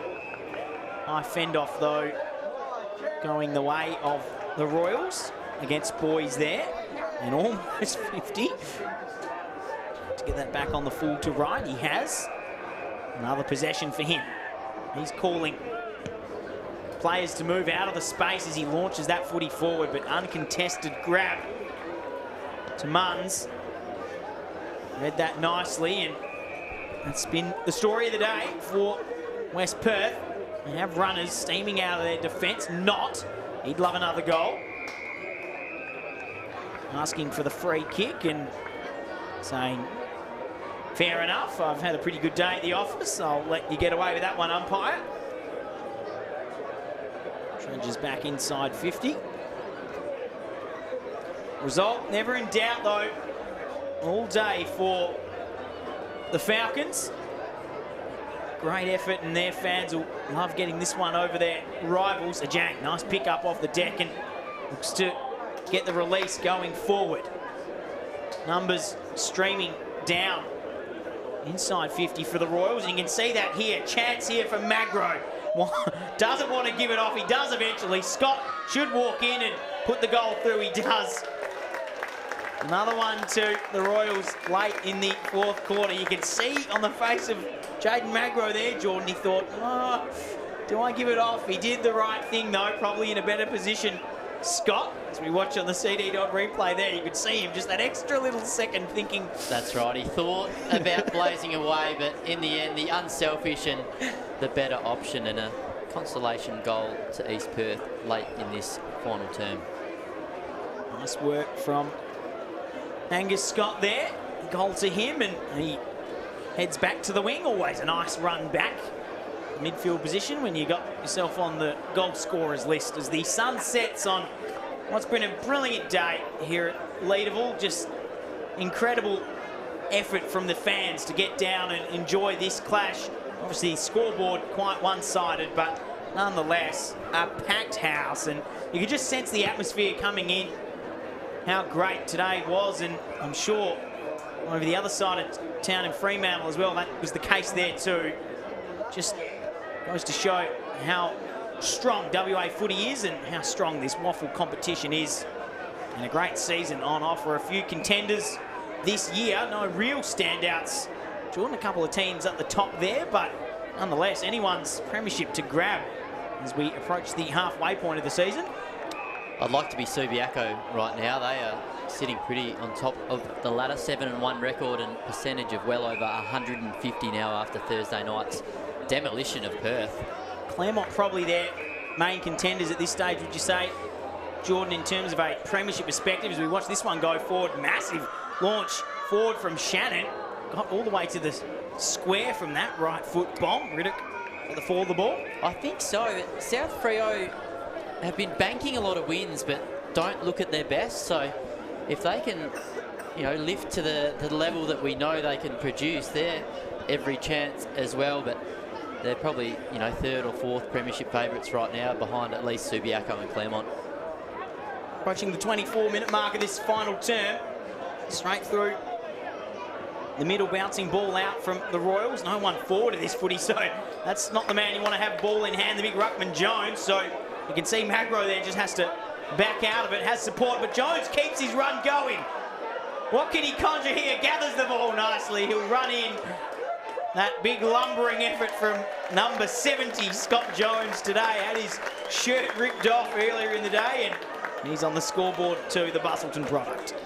He's been okay today, Scott Jones. I thought he provided a little bit of a spark in the ruck when he moved in there in that second quarter, which was probably East Perth's best term. Other than this, they've added a little bit of respectability to the score, but he's battled hard in the ruck and done a few good things. I think he's kicked a couple of goals as well. So, yeah, he's been okay, Scott Jones, in a losing cause. Always a big effort for the ruckman to read that bounce of the ball, because if it's out of his vicinity, Jordan unlikely at least 200 centimetres he'll be able to gather that footy from ground level. So bounce just set up nicely for him, just stroll in for the open goal. We don't have those issues. We're a few centimetres short of 200. Absolutely not. We are right at the other end of the spectrum there. That's why we're in this commentary position. Clearance goes forward. There he is again. Off hands, Jones, front and centre. Magro looks to break free the tackle. Has Hilly in support. Another one to the Royals. A couple of late efforts. We approach the final siren, and a nice centre clearance there. And Jones making the contest. That's what the big fellas have to do. Hilly with the goal. The 1-2 with Magro.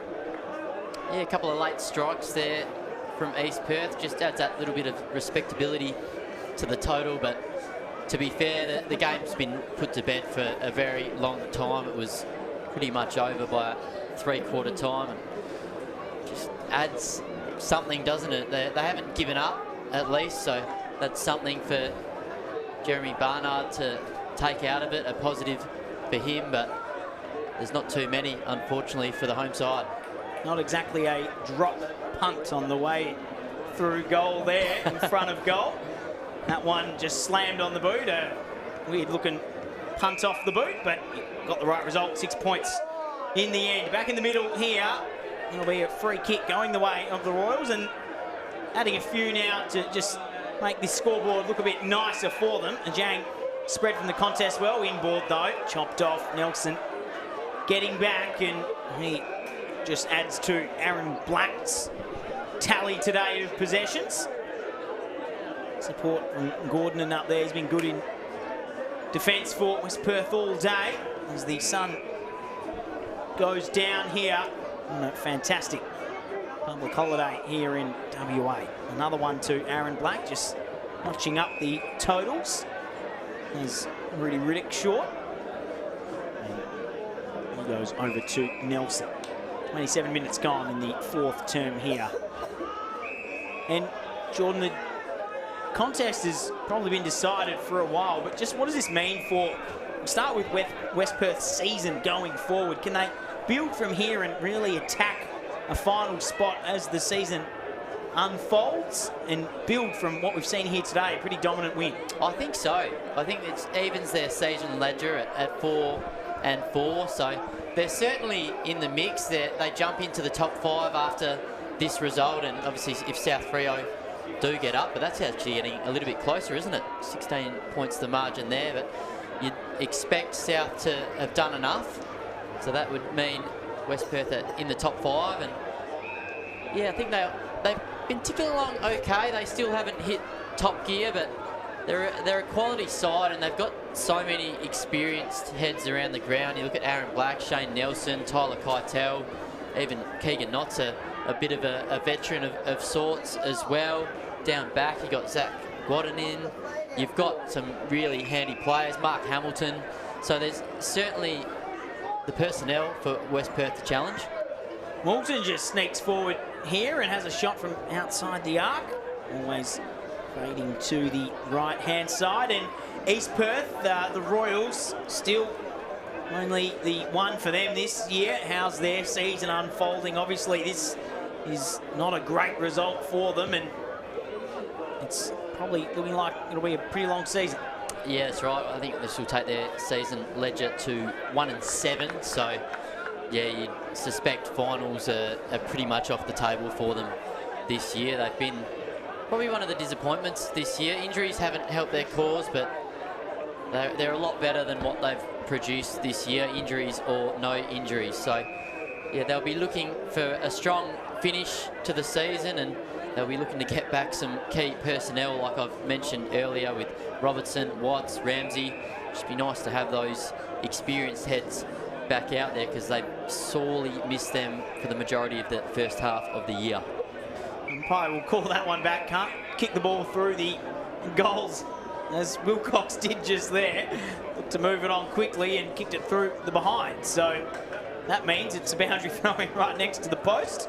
Players obviously in the heat of the moment, Jordan. Obviously the rules evade them sometimes.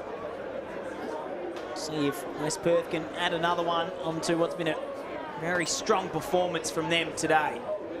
All of the footy, hands to it. Scott looks to handball it out. Keegan Knott searching to get free. Bodies flying everywhere there. High tackle coming in from Wilcox, and they'll have a shot at goal. West Perth here, not long to go. Result been confirmed for a while. See the score there, 113-76. A big day for them, and it'll be Nathan Murray, 21-year-old, to look to get on the score sheet. Debut today. How have you found his performance? So just a quick one, Tyler Keitel limping off the ground. It didn't look as bad as the Dobson injury, but yeah, he's looking a little bit ginger. Getting clapped off there for what's been a very strong performance as the debutant gets a second of the day. Nice work for first gamer, 21-year-old Nathan Murray from Ocean Ridge. But the big story, Keitel just looking a little bit ginger on the sideline there. Massive day for him and a huge part of this setup. So not the way he'd want his 8-goal day to end. That hurts, doesn't it? Especially when, you know, there's not a great deal to play for. It's the 31-minute mark of the last quarter. Your side is going to win, and yeah, he's just chatting with a member of the physio staff there. So let's hope everything's all good to Tyler Keitel, because he is so important to this West Perth side. But just a line on Nathan Murray. He's been lively, hasn't he, on debut? 2 goals and in a big win, so he'll be pretty happy with his league debut. He's been forced to wait, like we said. He's played 30-odd games in the Rezzies and I think 20-odd in the Colts as well. So he's certainly done an apprenticeship, and he'll be getting a Gatorade shower in about 5 minutes. Final siren, you can see the final score there, 19-5, 119. West Perth winners over there. Traditional rivals, 11-10, 76. East Perth, and what's been a fantastic day. Result was locked in for a while in this clash, and it was the Falcons who just put the foot down, got the ball movement sorted out very early and put a score on the board. And there's been plenty of goals scored for them. Joel Saratzis and Jordan McArdle bringing you this coverage here today. Pleasure to be here with you. Jordan, take us through some of those goal scorers today for West Perth. There's plenty of them and lots of multiple ones too. Yeah, absolutely. It was the Tyler Keitel show up forward. He finished with 8 goals won from his 14 disposals and 8 marks. So an absolute day out for him. Unfortunately, he's just limped off with a minute or so to go in the game. So hopefully nothing serious there, but we'll see how it goes. He's back out on the field. Probably a positive, no ice on any of his limbs, so that's probably a good sign. Yeah, just a bit of soreness after a big day. Let's hope. Some of the other goal scorers for West Perth, Mitch Antonio finished with 3 goals too, so a really lively performance from him. Keegan the Wiz Knott, 3 goals, 2 of those in the opening term, and Rudy Riddick with 2 goals as well. So yeah, real nice spread of goal kickers, wasn't it? To have 5 multiple goal kickers is a real testament to their forward line class. So not just a one-man army up forward for the Falcons. For West Perth, just a couple of multiple goal kickers there in Mitch Dobson and Eddie Simpson. So they were both lively without dominating. But of course, Mitch Dobson limped off late. It looked a lot worse than what Keitel's injury was. He was unable to put pressure on that right leg. So yeah, a couple of injury concerns for both camps after this one, but you'd certainly rather be West Perth, wouldn't you? A real emphatic win, and that was pure dominance for 3 of the 4 quarters. I think East Perth put that little bit of respectability on the scoreline in the last quarter, but the game was well and truly put to bed by then. As we watch some of the replays here of the day, you can see the sunshine out on a perfect day and perfect conditions for a game of footy. Highlights thanks to CD Dodd. This was the first term when it was just an avalanche of goals for West Perth. They were on fire, and that continued throughout the entirety of the day. Well, a great day for WA footy, massive crowd in, and a great game as well. It's West Perth against their traditional rivals who got the win. As we look at the other game today, Jordan, that one, how'd that turn out in Fremantle? Looks like South Fremantle are going to prevail against a fast finishing East Fremantle. Just 6 points the margin at the moment at the 28.5-minute mark. So yeah, it's good news for West Perth, who jump into the top 5. So just caps off a nice day, doesn't it? That is the story of the day. A pleasure to have you with us, and a pleasure to have you with us too, Jordan McArdle from the West. Thanks for jumping over here to front row screens and giving your expert knowledge into what is the WAFL competition of season 2021. I'm sure we'll be together soon, Jordan, calling another game whenever that may be. My name's Joel Saratzis. A pleasure to bring you this coverage today. Thank you to all our camera operators and Matt pushing the buttons back in the studio. We'll see you next time on Front Row Screens. Today, it's West Perth with the big win over East Perth.